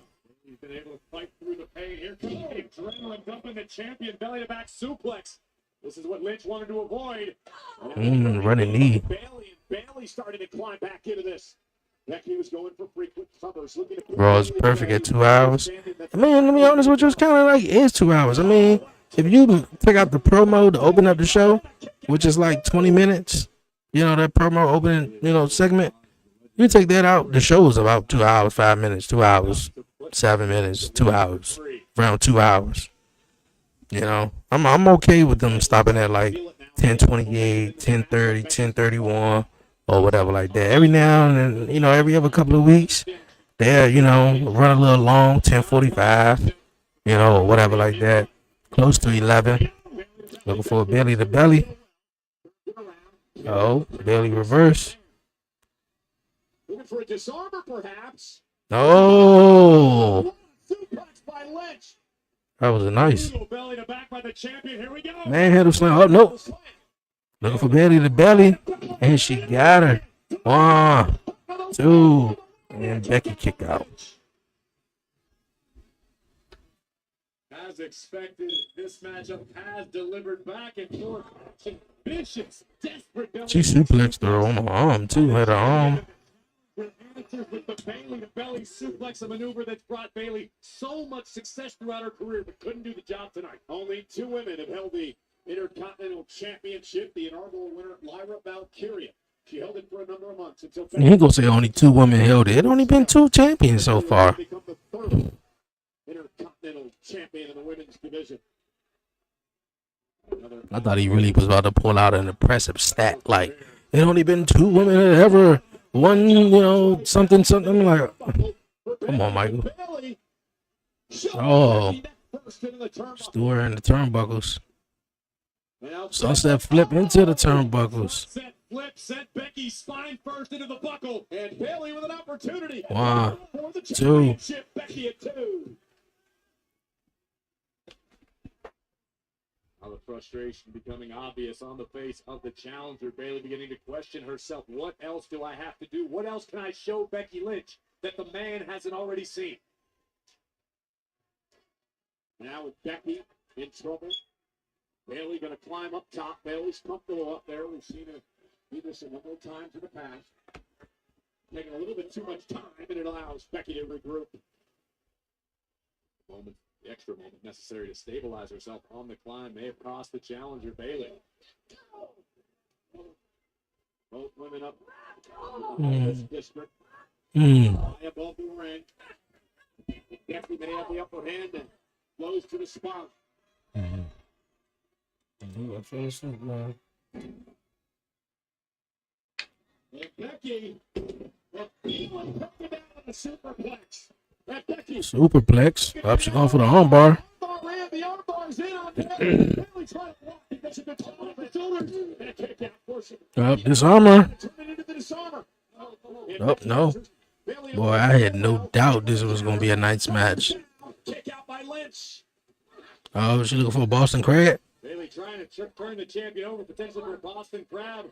Lynch fighting her way out. Yep, she got it. Oh, a half Boston Crab. But Bailey, remember the back arm. Yeah, that might be the only reason it's a half crab. I think Bailey intended on a full Boston Crab, but her right arm's still giving her trouble. And that may allow. She ain't got it in all the way, though, because that arm is hurting, and Bailey Bailey can only win the title via tap out or pinfall. got to let her go. Becky was crawling to the ropes. And again, that bad arm may have crossed Bailey right there. By Lynch. Becky favoring the lead. Both of these women leaving everything they have in the center of the ring for the road to become Intercontinental Champion. Yeah, 2 of the all-time greats in the women's division in WWE battling it out for the Intercontinental Championship. Ooh, back and forth, back and forth. Up. Let them reverse it again. Oh, Bailey hit the manhandle slam, though. And Becky rolled out of the ring. Becky realized exactly what the situation in hand was. Or was it just momentum that Bailey with the smirk on her face like, I had that heifer. I had her. had to get the heck out of Dodge ASAP? Well, Bailey looked like they had Becky in position to win this match. And into a latch here at ringside. And Becky with an opportunity now. Oh, no. Lynch is. Well, you mentioned it, Cole. Champion's advantage. If Becky wins this by countout, she retains her title. She can do it, Becky. I mean, the cheers ain't gonna really do much, Becky. Like, you already stuffed her over the with the announce tables. Like, them little cheers ain't gonna do much. All you gotta do is just, to be honest with you, just try to stay right there. It's about like the count of 8 or so, and kick her back down and run in the ring, count it down, and hopefully the referee already counted 10. See, now. I need a matter of business. Come on. Now Becky Lynch gets in the middle of it. Lyra Valkyria. Hey, don't touch her even. Oh no, Lyra's had enough. Lyra up on the apron. Look, Becky wants Lyra to hit her. Is Bailey gonna hit her? Force a disqualification. If I was Bailey, Oh, okay. Bailey threw Lyra out of the way. Suicide dive on the both of them. Oh, Lyra got it. Oh, boy, this announce table is getting this money's worth tonight. Ah. Chaos here at ROCKSTAR. Bayley knows she's going to get this Continental Championship. Watch out, Michael. Bayley won't Into the ring post. Get her in the ring, Bailey, if you want to win it. Becky bounced off the ring post. Bayley's got to get Becky back in the ring. Bayley might be letting her emotions get the best of her. Becky driven in. What the ref up to? Sends Becky back into the ring. Here we go. It definitely is awesome. Bayley making the climb to the top turnbuckle. What? Yo. She just got in the ring and just started going after Becky, though. In the middle of the match. Screw Becky over. This is ridiculous. Well, she also Man, if I was Bailey, bro, I'm turning her around. And yeah, man, come on. In the middle of the match. She about to turn into the person she hate and despise, though. She hate Becky, but she about to turn into her, though. This was in the middle of the match. It was a good match. And I knew it was going to end in disqualification. You're the winner. Bro, they be throwing me off, like, and they be like, what? What? Like, you didn't know? You don't know the rules? You knew it. You just jumped in the ring, not knowing that it would have been a disqualification. Go ahead. Nah, you let your emotions get the best of you. And she went after Becky. Not considering Bailey anymore. Becky has turned Lyra into something that, you know, I guess Lyra hated.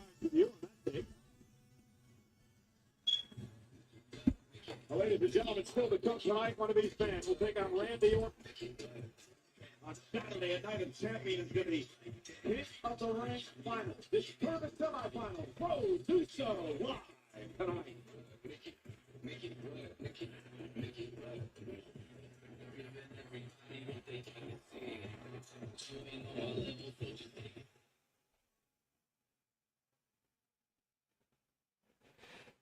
All right. We got about less than an hour for the show, man, to wrap on up. You know, we waiting for the main event. It's about to get set in a few. Jey Uso taking on Cody Rhodes, man. Of SmackDown. We're live internationally on Netflix. It's 8 o'clock from Riyadh, Saudi Arabia. 8 o'clock local Saudi Arabia for SmackDown. Netflix International next week in the States. Monday Night Raw next week will take place at 6 o'clock Eastern time here in the United States. Speaking of next week, JD McDonough. That one opportunity for the tag titles from New Day. Here's a special look. JD McDonough. All through my career, I've pushed myself to the limit. They've been running more like vignettes on these international, you know, so-called commercial breaks. Because for real, they really not getting a commercial break. It's literally a straight on 2.5 hour show. SmackDown and NXT, oh boy, was the only two that you get really some commercial breaks from. Do you think that's gonna stop me? All right, while we got this commercial break, I think I'm gonna go lay down my little man because he done fell asleep. All right, don't move. Be right back. Business by people that talk a big game about making a name for yourself. Yeah. Things those said when you're not sure you're gonna stand up again. Those same people, they go silent. I'm battle tested, forged in fires in the Japanese dojo. In 23 years, I've been training under one of the best to ever lace the boots, Finn Balor. So, it's planning my terms that will stop. It won't be handed to me because nothing has been. It will be taken by force. The whole world will find out that it's the same. You never bet against an ace. Again, McDonough, Balor next week versus the New Day for the World Tag Team titles. Here comes another vessel of the Judgment Day.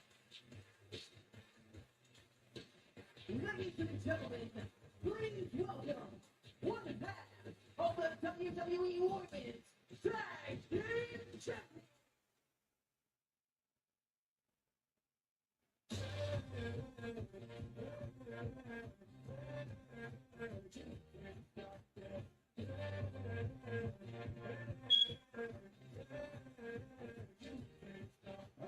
dream, and now I live it. I need a kid, no, it's not given. I'm not gonna win, with no breath. Don't tell those other two, but you've always been my favorite student. All right. You should have won Money in the Bank, and you should have found yourself as Queen of the Ring. But You should win Money in the Bank care in your way. one day. All right, now next time, do what Gable does when I've got someone in my way. Do what I did to Ray. Do what I did to Otis. Wipe them out completely, regardless of the cost. And we'll finish this lesson later. Far be it from me. We haven't seen El Grande Americano in a couple of weeks. We here. But in this case, Penta, it was my pleasure watching Braun Breaker destroy you earlier tonight. Maybe I'll finish the job. Maybe I'll rip that stupid mask off your head and show everybody the ridiculous. Hey, it's all ridiculous. Gable trying to cheap shot. I told you,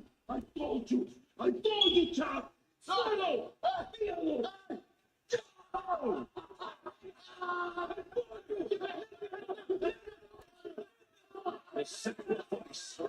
Luba Kaiser right there.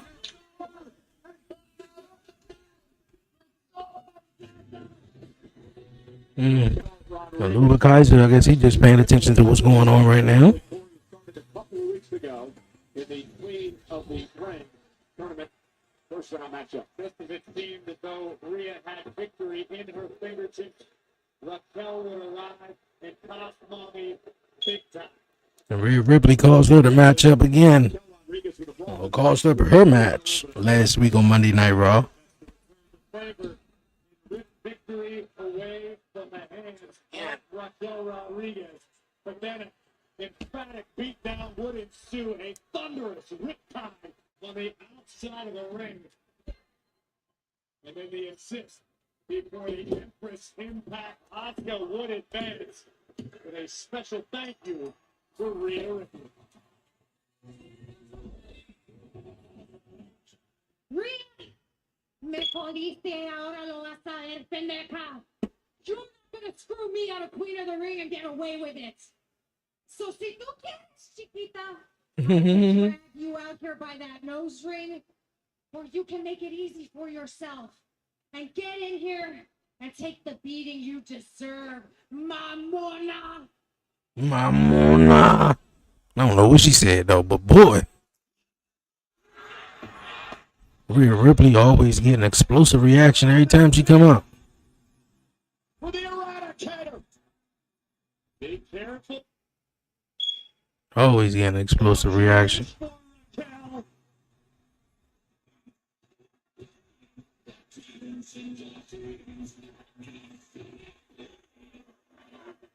Rhea talking trash. She got a new tattoo. And here we go. Rhea Raquel.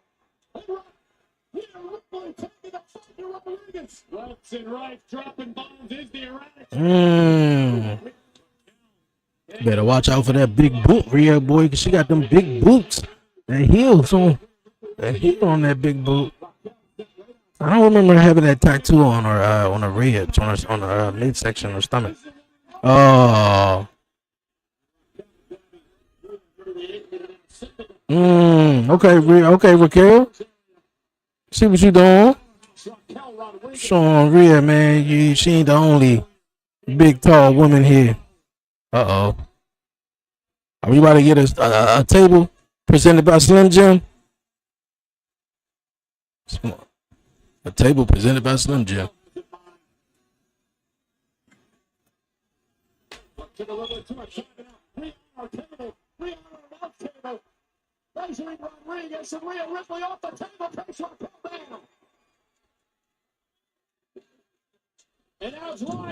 I was about to say, boy, y'all better move again. Them announce tables ain't standing a chance tonight.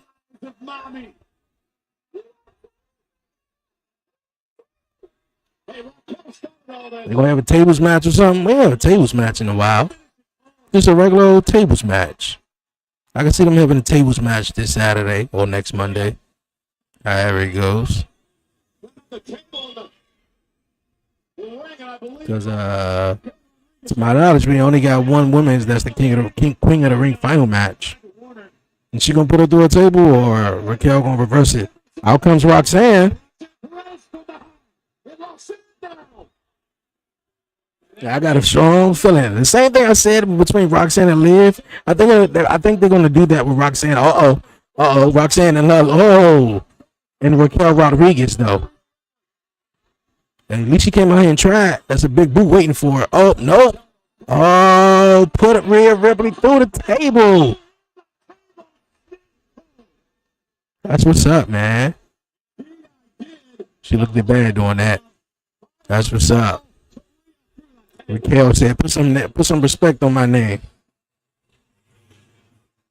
Everybody right here talking about Liv Morgan, talking about EO, talking about Rhea, Jade Cargill, Roxanne.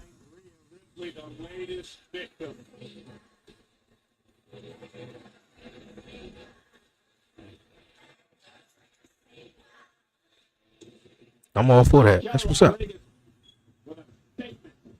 Definitely a statement.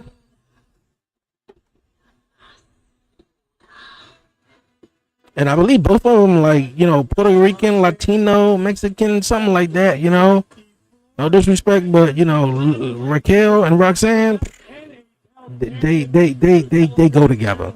They go together, like, for real. WWE.com. Track yours out. They spent all day dancing up and down 81A with Lord Stanley's Cup. And who will be celebrating? All right, man. We coming up on the main event. Monday Night Raw. Cody Rhodes versus Jey Uso. Yeet versus, what do you want to talk about? Well, what I want to talk about, or what we all want to talk about, is who's going to be taking on Randy Orton and the King of the Ring finals, King of the Ring tournament finals.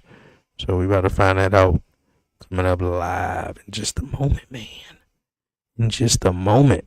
And while we do, while we still here, man, taking a commercial break.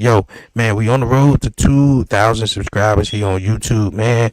We pushing up to about 300 subscribers away, man. So everybody who tuned on Twitch, everybody tapped in on TikTok, YouTube, man, definitely make sure you subscribe to the 1130 podcast on YouTube, man, for real. Make sure you like, comment, follow the 1130 podcast on all social media platforms. I appreciate everyone with the major support, man, for real. The 1130 podcast show will be returning soon, man. Of course, we coming up on the 6-year anniversary this year. I believe 6-year anniversary started in 2019. Yeah. 6-year anniversary, man, of the 1130 podcast this December. Some more podcast episodes are definitely coming, so definitely make sure you subscribe. Beyond 1130 be back soon, so appreciate everybody, man. Oh, can't wait for this match. This would be nice. EO versus Oscar. If you win, it could finally be Asuka versus Io Sky, just like we always talked about in Damage Control. We are not in Damage Control anymore. That gave me sense right there. Like, bitch, we ain't in Damage Control no more, so yeah, it's gonna happen one way or another.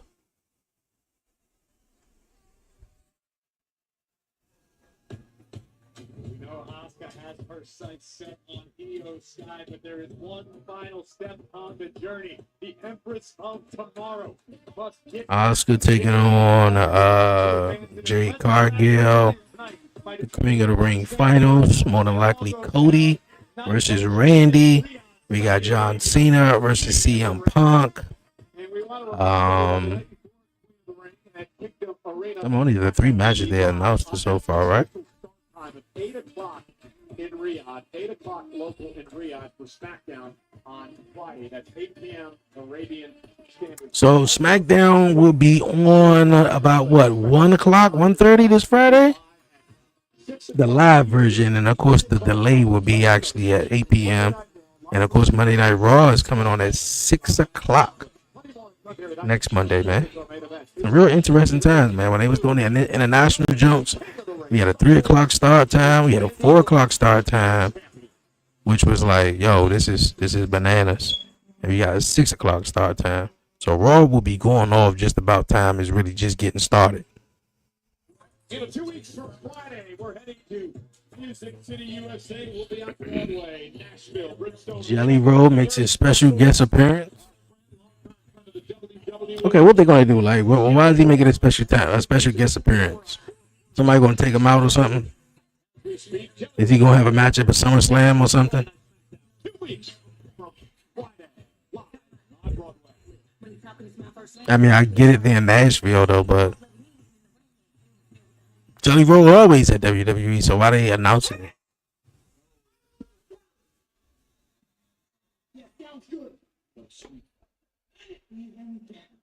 I can do that.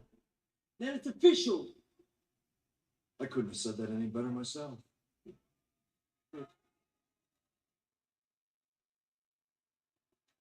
I can't wait for that one, and I also can't wait for this one. At Night of Champions, it'll be John Cena, CM Punk for the Undisputed. So are they gonna have the are they gonna have the matchup Saturday or next Monday? They've gone one-on-one in their careers. This has been one of the great rivalries in the history of WWE. Yin and Yang. Two seemingly opposite forces that in truth complement and interconnect with the other. Two entities in constant flux and transformation. Totally interdependent to exist. John Cena. Man, John Cena, CM Punk. Man, take you back, man. And Yang. It definitely takes me back. It takes me back all the way to 2011. And it really started with the CM Punk pipe bomb. It really started with the CM Punk pipe bomb, and from there, you know, CM Punk won the WWE Championship because the month before, he had a matchup with Rey Mysterio at Capital Punishment here in DC. So see the whole transformation in within a month of CM Punk's presentation and his character to the WWE Universe was like, okay. You know, he had new music. He was coming out. Did he have a new music? No, he didn't come out with the Cope the Personality until after, I think he won the WWE Championship. And he had Cope the Personality. But, yeah, man, like, it was a whole thing, man. The promos, like I mentioned, and that's kissing Vince McMahon's ass. They blocked out Vince McMahon, though.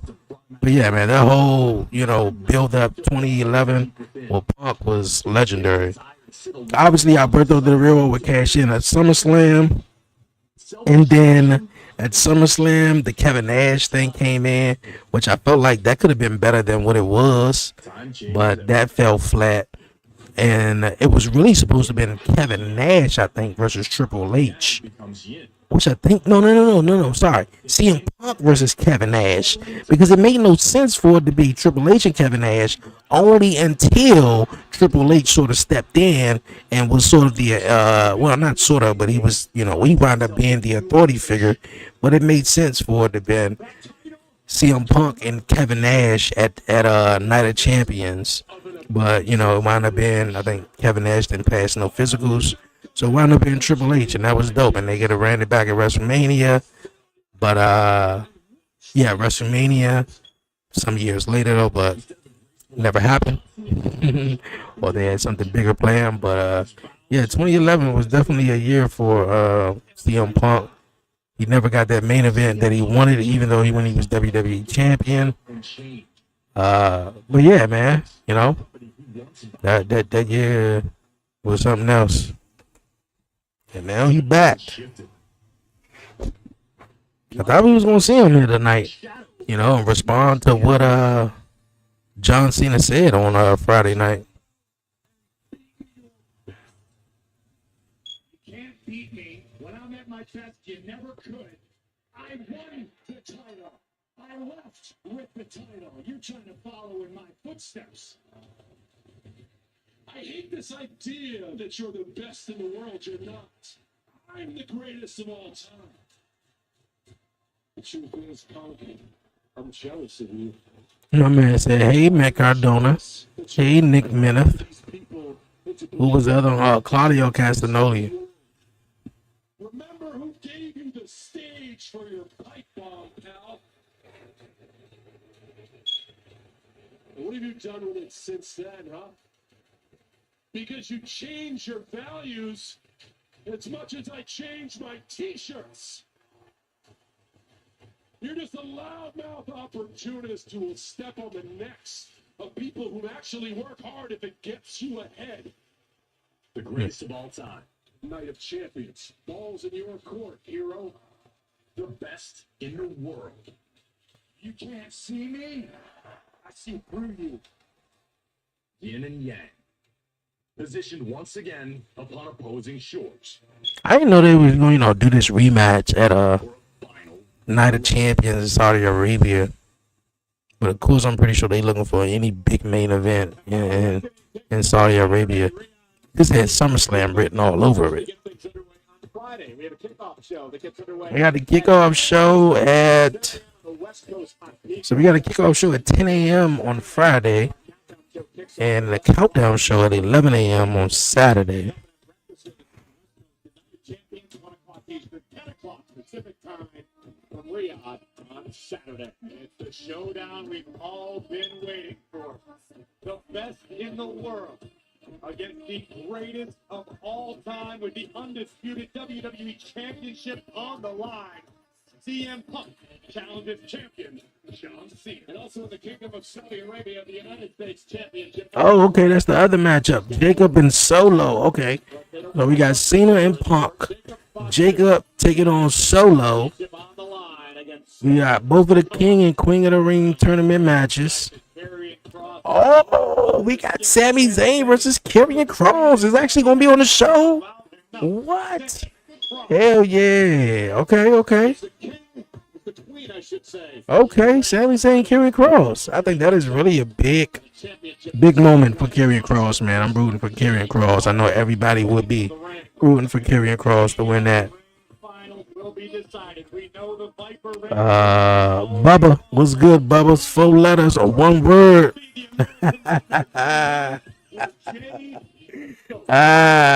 What's good, Bubba? You gonna lose? Yeah, I mean that's my prediction too. I don't see main event Jey Uso winning this one though.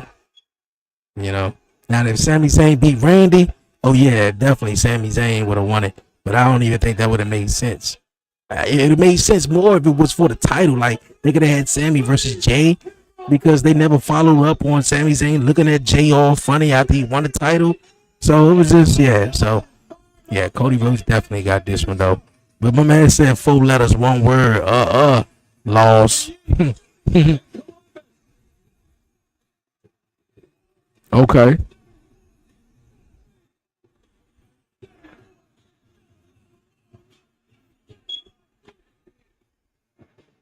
Jey knows what's at stake, Corey. Yay. To get back in the hunt for the World Heavyweight Championship is to win King of the Ring. Because I'm here, man. They gonna put the Usos back together. Nothing but the truth. Hey. Like, I'm just saying, though. Like, I feel like Gunther, man, he was going to be world champion again. I just felt like they could have let Jey ride that little momentum a little bit more. You know, I know a lot of people, man, feel a lot of ways about Jey. You know, but they could have let him ride that momentum a little bit longer with the championship. That Jey and that Sami Zayn, I feel like, man, that was perfect. They could have did that at SummerSlam. I was all for Sami Zayn winning the King of the Ring tournament in Saudi Arabia.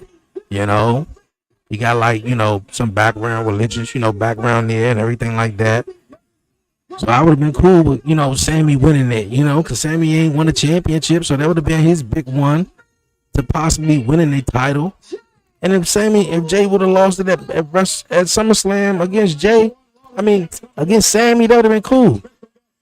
And then, you know, someone came down there and cashed in on Sami, I would have been for that, though. But we're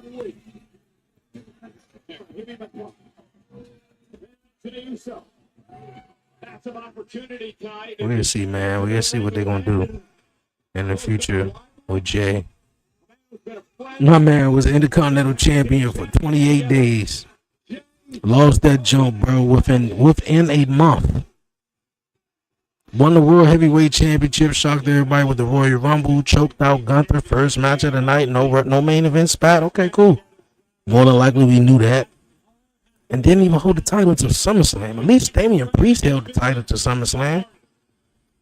Winner picks up the beer tab at the end of the night. And here's the brackets for the King of the Ring tournament. Of course, Randy Orton knocked off Sami Zayn this past Friday on SmackDown to advance to the finals for a second straight year. He'll take on either Cody Rhodes or Jey Uso on Saturday. I really like the bracket on this, man. This tournament could have went on a little bit longer, though. If they ain't had so many, shows back to back, premium live events. But they had like at least what was it, like 8? I think it was 8. Yeah, 8. 16. It was a 16-man tournament. That could have went on for a little while. And where Night of Champions could have been dope. They could have had the finals there, and they could have had some semifinals or quarterfinals. I think semi or quarterfinals. They could have had those matches there too, where the guys, they obviously the first match of the night, and they wrestle later on the night to see who win Queen and King of the Ring. Same with the women.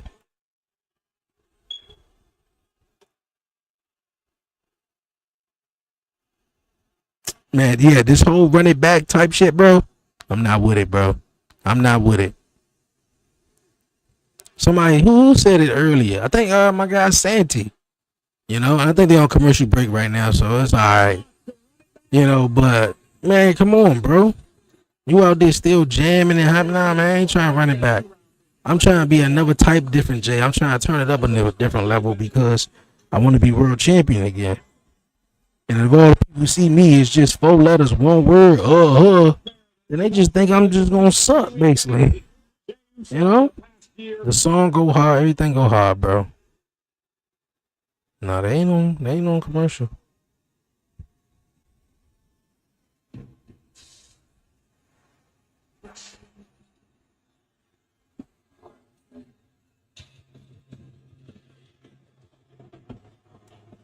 Adrenaline in my soul, something, Cody Rhodes.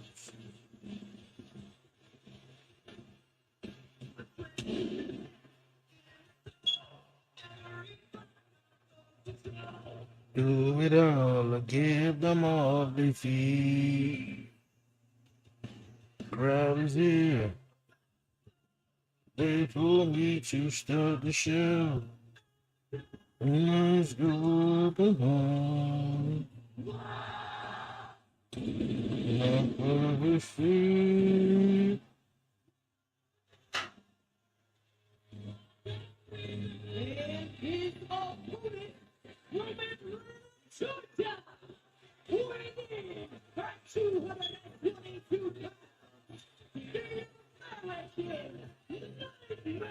I built my kingdom.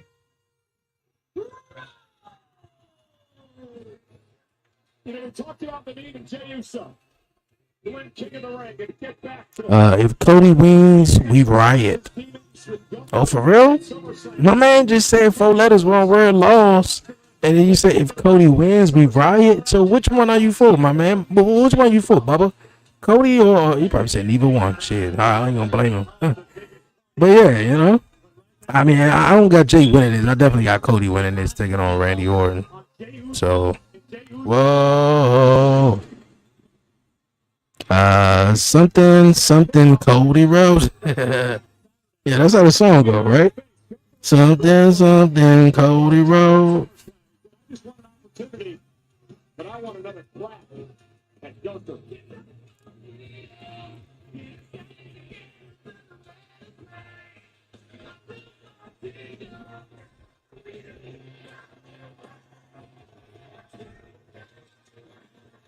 You're gonna be to the end. The last reminder, schedule start time, Monday Night Raw on Netflix. 6 o'clock on the East Coast, 3 o'clock West here in the States next week. Shit, if they tune in next week at 8 o'clock, look here. Yeah, rewind it back to the beginning. Cody Rhodes. Or just wait till it go off and just watch the main event and just go back and just nah. I don't recommend that. I hate that. Like if I missed a couple of minutes of the show, like 30 minutes of the show, bro, and I can't go back to see what happened, I don't really want to finish watching it. So I know some shit already happened. WWE's Apex Cody sucked bricks. Cody sucked bricks. Okay. learning under the wing of Randy Orton a number of years ago. His career courtesy of the bloodline that Jey Uso is a pivotal part of. Indeed. Main event, big fight feel here tonight. Cody sucked bricks. My man Bubba going in, man. Had to put a comment up on the screen, man. If Cody wins, we right, man. Anybody rooting for Cody, Jay? Let me get a yeet. Let me get a Cody if you root Cody, or let me get a yeet if you would Jey Uso. Which one? It was a one-night event. It was all about your endurance. But now it is the best of the best in each and every round. And now the Viper away cover. And a kick out. Randy Orton. Lots been said about these two, but what about Randy Orton? Or he knocked off Sami Zayn on Friday. Randy with a score to settle as well. He was knocked off in the finals of the King of the Ring tournament. Very controversial match last year against Gunther, who would go on to win a world championship at SummerSlam. Orton wants another opportunity to be King of the Ring. And beyond that, potentially a world champion again. You're absolutely right. Randy has the opportunity to right last year's wrong and earn himself an opportunity at gold. And what this game's all about. Randy Orton certainly no stranger. And Orton went, so it would be the undisputed WWE Championship he'd be going after at SummerSlam. We've seen him. As they meet at Night of Champions Saturday. So when your two friends going at it with so much at stake, what do you have to do? Get all that out of your mind? You have to forget all about it. When you're in the ring, you're maybe a little bit more relaxed, but at the same time, I find that you used to hit your friends a little harder. You used to really go out there. It's almost fun to be in a fight with your friend. I don't know what to do, but you always push yourself a little further. You always push your opponent a little bit further. And then afterwards, you go out, you have a beer, and you let bygones be bygones, because it's about competition in this particular instance. Yeah, it's about competition, especially when you're with your friends. Couple of beautiful arms. You're trying to show out. There we go. It's almost refreshing when you can put something of a bit of trust in your opponent. You're not worried about them taking a cheap shot. You're not worried about them taking a shortcut. It's competition in its purest form. That's fully what I expect to see here. Side headlock by Cody Rhodes, trying to control this matchup. Rock is crowned here tonight. Oh boy, man. It's a heat wave going on all across the East Coast.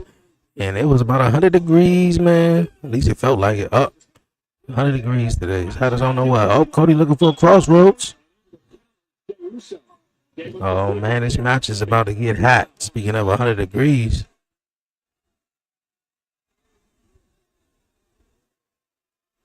Yeet.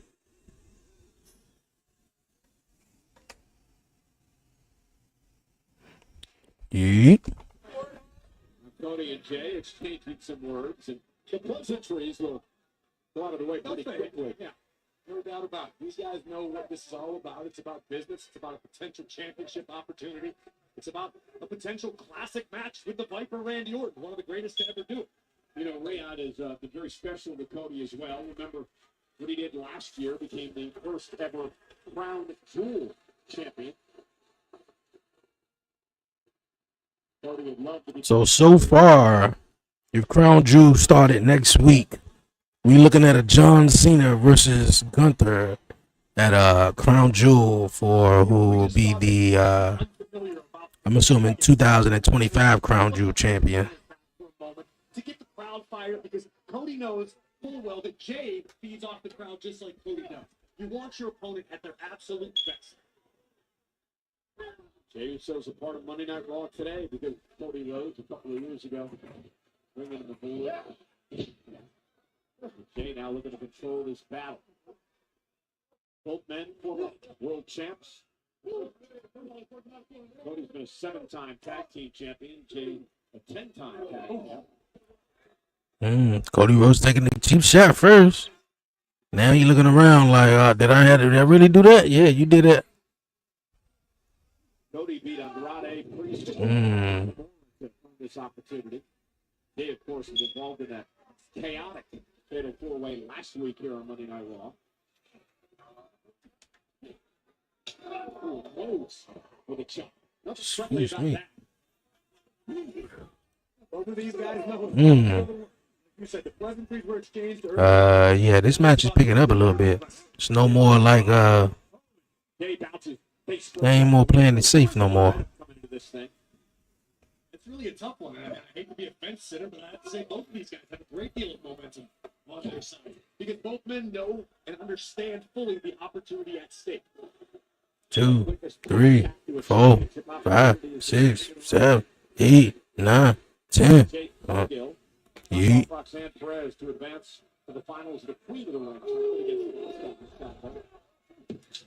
Get up, but Cody Rhodes moves out of harm's way. And again, these two know each other so well. Cody now, look at him. Uh-oh. Jey Uso. Okay. And Jey Uso realizing you can see the fear in his eyes. They are dead in the center of the ring. It's an agonizing position for Jey Uso to be trapped in, shoulders down. Is Jey gonna tap out to Cody Rhodes? No, he ain't gonna tap out. Got him in the figure 4 lock. The figure 4 leg lock. Terrible situation for Jey Uso here. Cody Rhodes has the figure 4 locked in. Think about all the damage being done as we speak to the leg. Eyes heavily on his super kicks on the Uso splash from the top turnbuckle. You take away Jay's legs, you're going to take away a lot of his game. You get one out of the playbook of one of his dad's great rivals. Oh, insecure. Just caught him on the arm. He didn't really get all of it. Protect himself, but body shot. Mm. Nightmare and an uppercut from Jay. Okay, we seeing Vince's Cody. Oh, Samoa drop. Yeah, I don't really think not really one guy really got the momentum. For real. It's kind of like been back and forth. Winner faces Randy Orton Saturday. A lot of history, as we mentioned earlier, between these two men and Randy Orton. The Viper has not forgotten the controversial manner in which he lost last year at King of the Ring to Gunther. Well, despite all the history that Orton has with both of these men, I fully expect it to be a very different style of match at the Monday Night Championship. Ooh. Oh. Paying homage this time to the late great Umaga. I know the Viper will stop at nothing to attain. Going for a frog splash. Oh, Cody got the knees up. Kimura lock. I was just about to say that. He ain't pulled this move out, man, since he took on Brock Lesnar. And then they mentioned that. Was somebody running down the aisle? Cody's got him wrapped up good with the Kimura. Jay trying to make it back to a vertical frame. Base here. And since Cody. Jay got a chokehold. We're counting out Gunther at WrestleMania to win the world title. And now Jey Uso trying to put Cody away. Rhodes flailing wildly, trying to create some space, some separation from Jey Uso, who's trying to sink in the sleeper tighter and tighter. Cody could be fading here. Our official senior referee Chad Patton right there as Cody relaxes to an E. Jey Uso with the sleeper locked in good. You notice Jay putting his full body weight across the back of Cody Rhodes, almost a body lock applied, making Cody support all of Jay's weight. And Cody now got to power Jay up if he can, but Cody may be failing. Jey Uso may be closing in on the finals of the King of the Ring tournament. Jay continuing to squeeze with everything in his being, knowing he only Jay trying, man. from the King of the Ring. All right, man, you gotta switch it up, man. Don't look like you about to put him to sleep or choke him out or anything. Yeah, the semifinals, okay. All right, so I'm guessing the quarterfinals was. Oh, was it the quarterfinals? No, it was only like 3 rounds, so I can't even say that. It was just the first round, the semifinals, and the finals. Jay's got it in good. Mmm. To the floor, which buys Rhodes some time.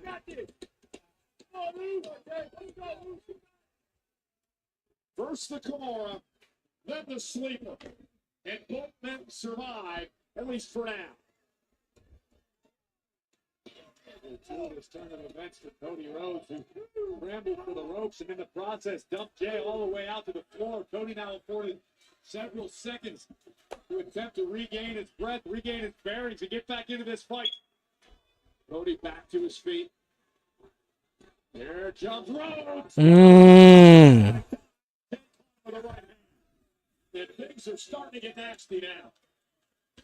It's nothing personal, it's just business. But the king of the ring crown is worth that much to every superstar who seeks it. Now Jay tried the Uso splash earlier, blocked by Rhodes. Rhodes beats him with a punch this time.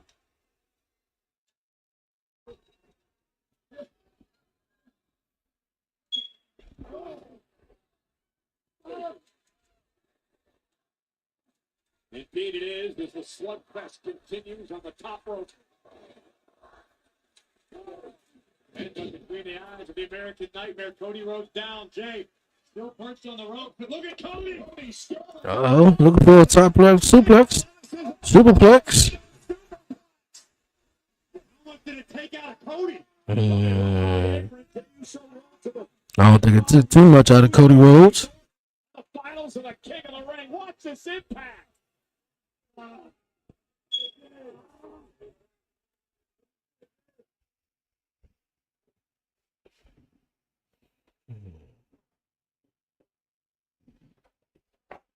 Another commercial break. Well, we're at the bottom of the ninth now. Both of these men going through a tremendous amount of punishment here. That superplex took out so much from both Jey Uso and Cody Rhodes. Critical moment of this match. Winner goes to the finals of the King of the Ring tournament. We're entering the deep waters of this matchup, and both of these superstars are master swimmers. Neither is stranger to the high-stakes situation, the high-pressure situation. Cody first back to his feet. Jey Uso in the corner, still trying to regroup. And Cody with a kick right to the midsection of main event Jey Uso. Cody smarty. All right, what you gonna do, Cody? Seems like, Jay. Seems like Cody got the momentum right now.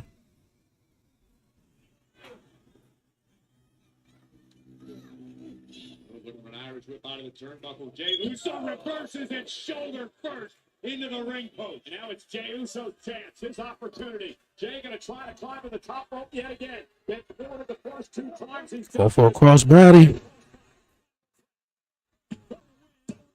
Two kicks at two.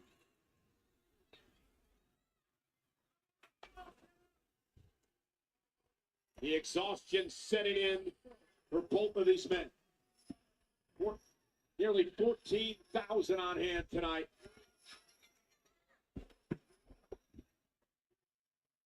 The final Monday Night Raw before Night of Champions. Winner of King of the Ring gets a World Championship opportunity at SummerSlam.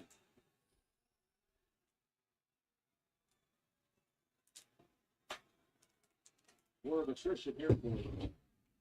Wants it more. All right.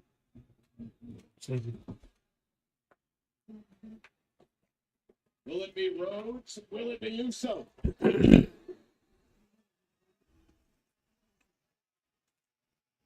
All right, we getting back into it, man. Cody Rhodes. Semi-finals, King of the Ring tournament. Winner goes to Night of Champions Saturday to face Randy Orton in the finals. Cody Rhodes. That's who I got. Yeah. Ground for just a moment, but Jay made it back into a vertical base. I just don't see Jay versus Randy Orton. Unless they bring it back to I remember where Randy Orton had just came back from his injury, and Jey Uso was just getting into his thing or what he was doing, and Randy Orton was saying, man, you know what, got respect for you, dude. I see you doing your thing, but I got some payback coming for you because Jey Uso was a part of the bloodline who injured Randy Orton at that moment of time. Nice goose line. So unless they go that way, that's the only way I can see it. But yeah, I got Cody. Cody versus Randy at the in the finals. Jay stalking his opponent. Jey Uso trying to go for a crossroads though. Cody's finishing move. Cody looking for a Cody cutter. Oh, yeah. 1, 2, 2. Take another look at this flying blind in reverse. Cody delivers the Cody cutter face first, center of the ring, but somehow Jay musters the will to continue. Dre. What's goody? What's goody? WWE fans showing their respect for this tremendous semifinals matchup. Longtime rivals, now the best of friends, going at it to advance to the King of the Ring tournament finals. Cody looking for the disaster kick, and Jey Uso. Oh, spear. Takes it too.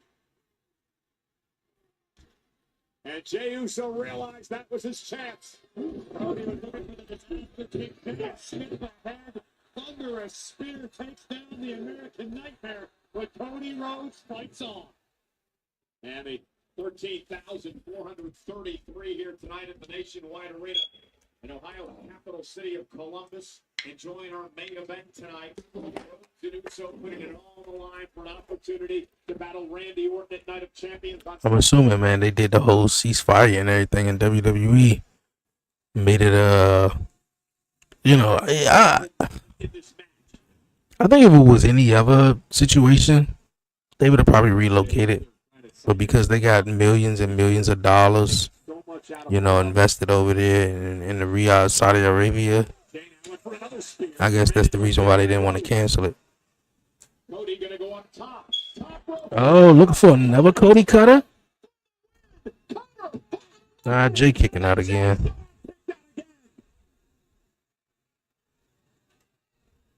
The super cutter from the top rope. How the hell did Jay kick out? And now it's Cody Rhodes trying to psych himself up, understanding he just connected with the heavy lumber. I can see Randy Orton, RKO, and Cody Rhodes after going for a Cody cutter. Cody survived the spear. Jay survived the super cutter.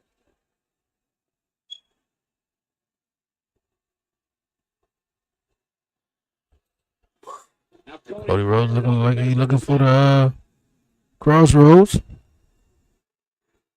I'm sorry, Jay. This ends now. Crossroads. Nope. Jay turned it around. Jay did the crossroads though. 1, 2. Of course.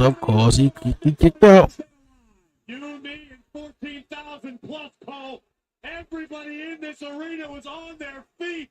But nobody's as shocked as that man, Jey Uso. And Jay's got to be saying, what the hell do I have to do? Out of the crossroads into a crossroads of his own. Right on the money, hook of the leg. And Cody kicks out.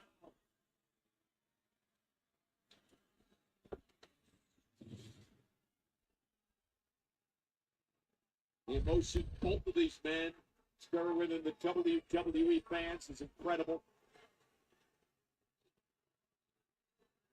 Jay kick to the face. Big super kick.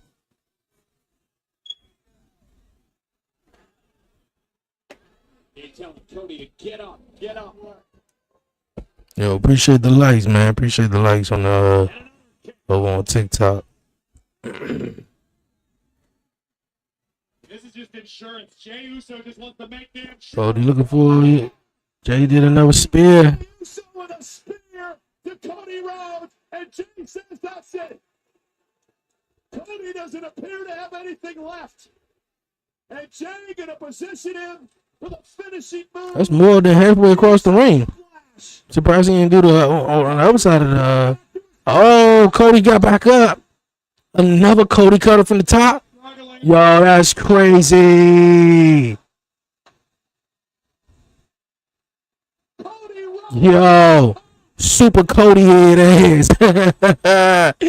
Hey, yo. My man just did 3 Cody cutters, man. Now he looking for the crossroads. Crossroads. That's a wrap. 1, 2, 3. Cody Rhodes going to the finals. We getting Cody Rhodes versus Randy Orton at Night of Champions in the King of the Ring finals, man. Cody Rhodes. Yeah, Cody did it. Cody wins to advance to Night of Champions.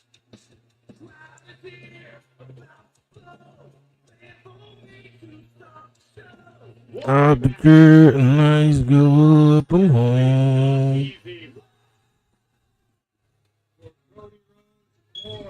Jay Uso. Check out this super kick.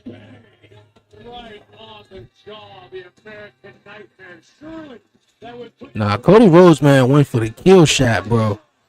With the Cody cutter on the top rope. He did one off the middle rope. Went up to the top rope, did one. And then decided to say, you know what? I'm going to take it all the way up top with you. And hit the crossroads.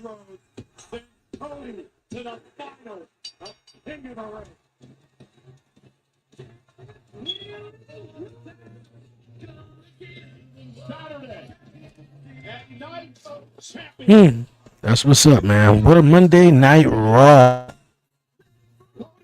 Definitely a Monday Night Raw, man. All right, we look ahead. Of course, Friday Night SmackDown. We have an early start time. They're going to be in Riyadh, Saudi Arabia this Friday. And, of course, Saturday. You have Night of Champions, and that is early as well, man. Jacob Fatu taking on Solo Sikoa. We got Oscar taking on Jade Cargill. John Cena versus CM Punk. Randy Orton versus Cody Rhodes. Karrion Kross is taking on Sami Zayn, man. So I think Karrion Kross, Sami Zayn is a matchup I'm definitely looking forward to just because of Karrion Kross himself. But obviously Cody Rhodes and Randy Orton, John Cena, CM Punk. It's going to be dope. It's really going to be dope. So, what a Monday Night Raw is definitely was, man. The match of the night definitely goes to, and before that, Monday Night Raw next Monday is an early start time at 6 p.m. So, there's a whole lot of stuff going on within the next week, man. And, of course, what was I about to mention? Shit, I forgot. Have a great night, man. Yo, I appreciate it. Yeah, definitely. Whoa. Yeah, man, but the highlight of tonight, man, was definitely the women, man. The women are always killing it. Becky and Bayley, although the match ended in a disqualification with Lyra Valkyria getting involved. I mean, Becky, Bayley, always kill it, man. It was a great Intercontinental Champion match, to say the least, between Bayley and Becky, and eventually I'm pretty sure this is probably going to turn into a triple threat. Maybe at SummerSlam, I'm not sure though. You get Bayley, Becky, and Lyra Valkyria all for the Intercontinental Women's Championship. And plus, of course, like I mentioned, Jade Cargill advancing in the Queen of the Ring tournament over Roxanne, man. Braun Breaker breaking Penta in half, and much more, man. For real, all the highlights and reactions will definitely be posted on the 1130 podcast social media pages. Yo, Jake, everybody over on the TikTok side, man, appreciate you guys tapping out. See you Friday or for next. Definitely Friday. Yeah, definitely Friday for SmackDown. More than likely, I'll probably do the early time slot. And yeah, I'll be glad with SmackDown go back to 2 hours officially. hearing that to be a rumor though. But yo, appreciate the love, man. Appreciate everyone supporting Bubba, everyone. Shout out everyone on the Twitch and the YouTube side. Definitely appreciate the support, man. One last time, we on the road to 2,000 subscribers. Make sure you do the 11:30 podcast a big favor, man. Definitely hit the like button down below, share, follow, like, subscribe, man, and hit the notification bell so you will be notified. So on the 11:30 podcast, man, post, you won't miss a thing, man. For real, you definitely won't miss a thing. All right, man, I'm about to head on out of here, yo. We gonna be back Friday night, man, giving reactions and watching SmackDown, and the next episode of Talk Pro Wrestling after Night of Champions, we're gonna be viewing Night of Champions. Everything in pro wrestling. I know AEW is coming up on a big show of the year. AEW All In. We got Talk Pro Wrestling next week. Shout out to my guy Warren Marlowe, man. We on the break with commission talks right now, so we'll be back by SummerSlam or whatnot. So everybody out there, enjoy the rest of your Monday and stay safe, stay blessed, man. Give all the glory to God, man. Won't he do it? Yo, it's your man Dre, aka Dre on Wheels. Yo, man, tell a friend, tell a friend. Until next time, man, I'm out, man. Peace.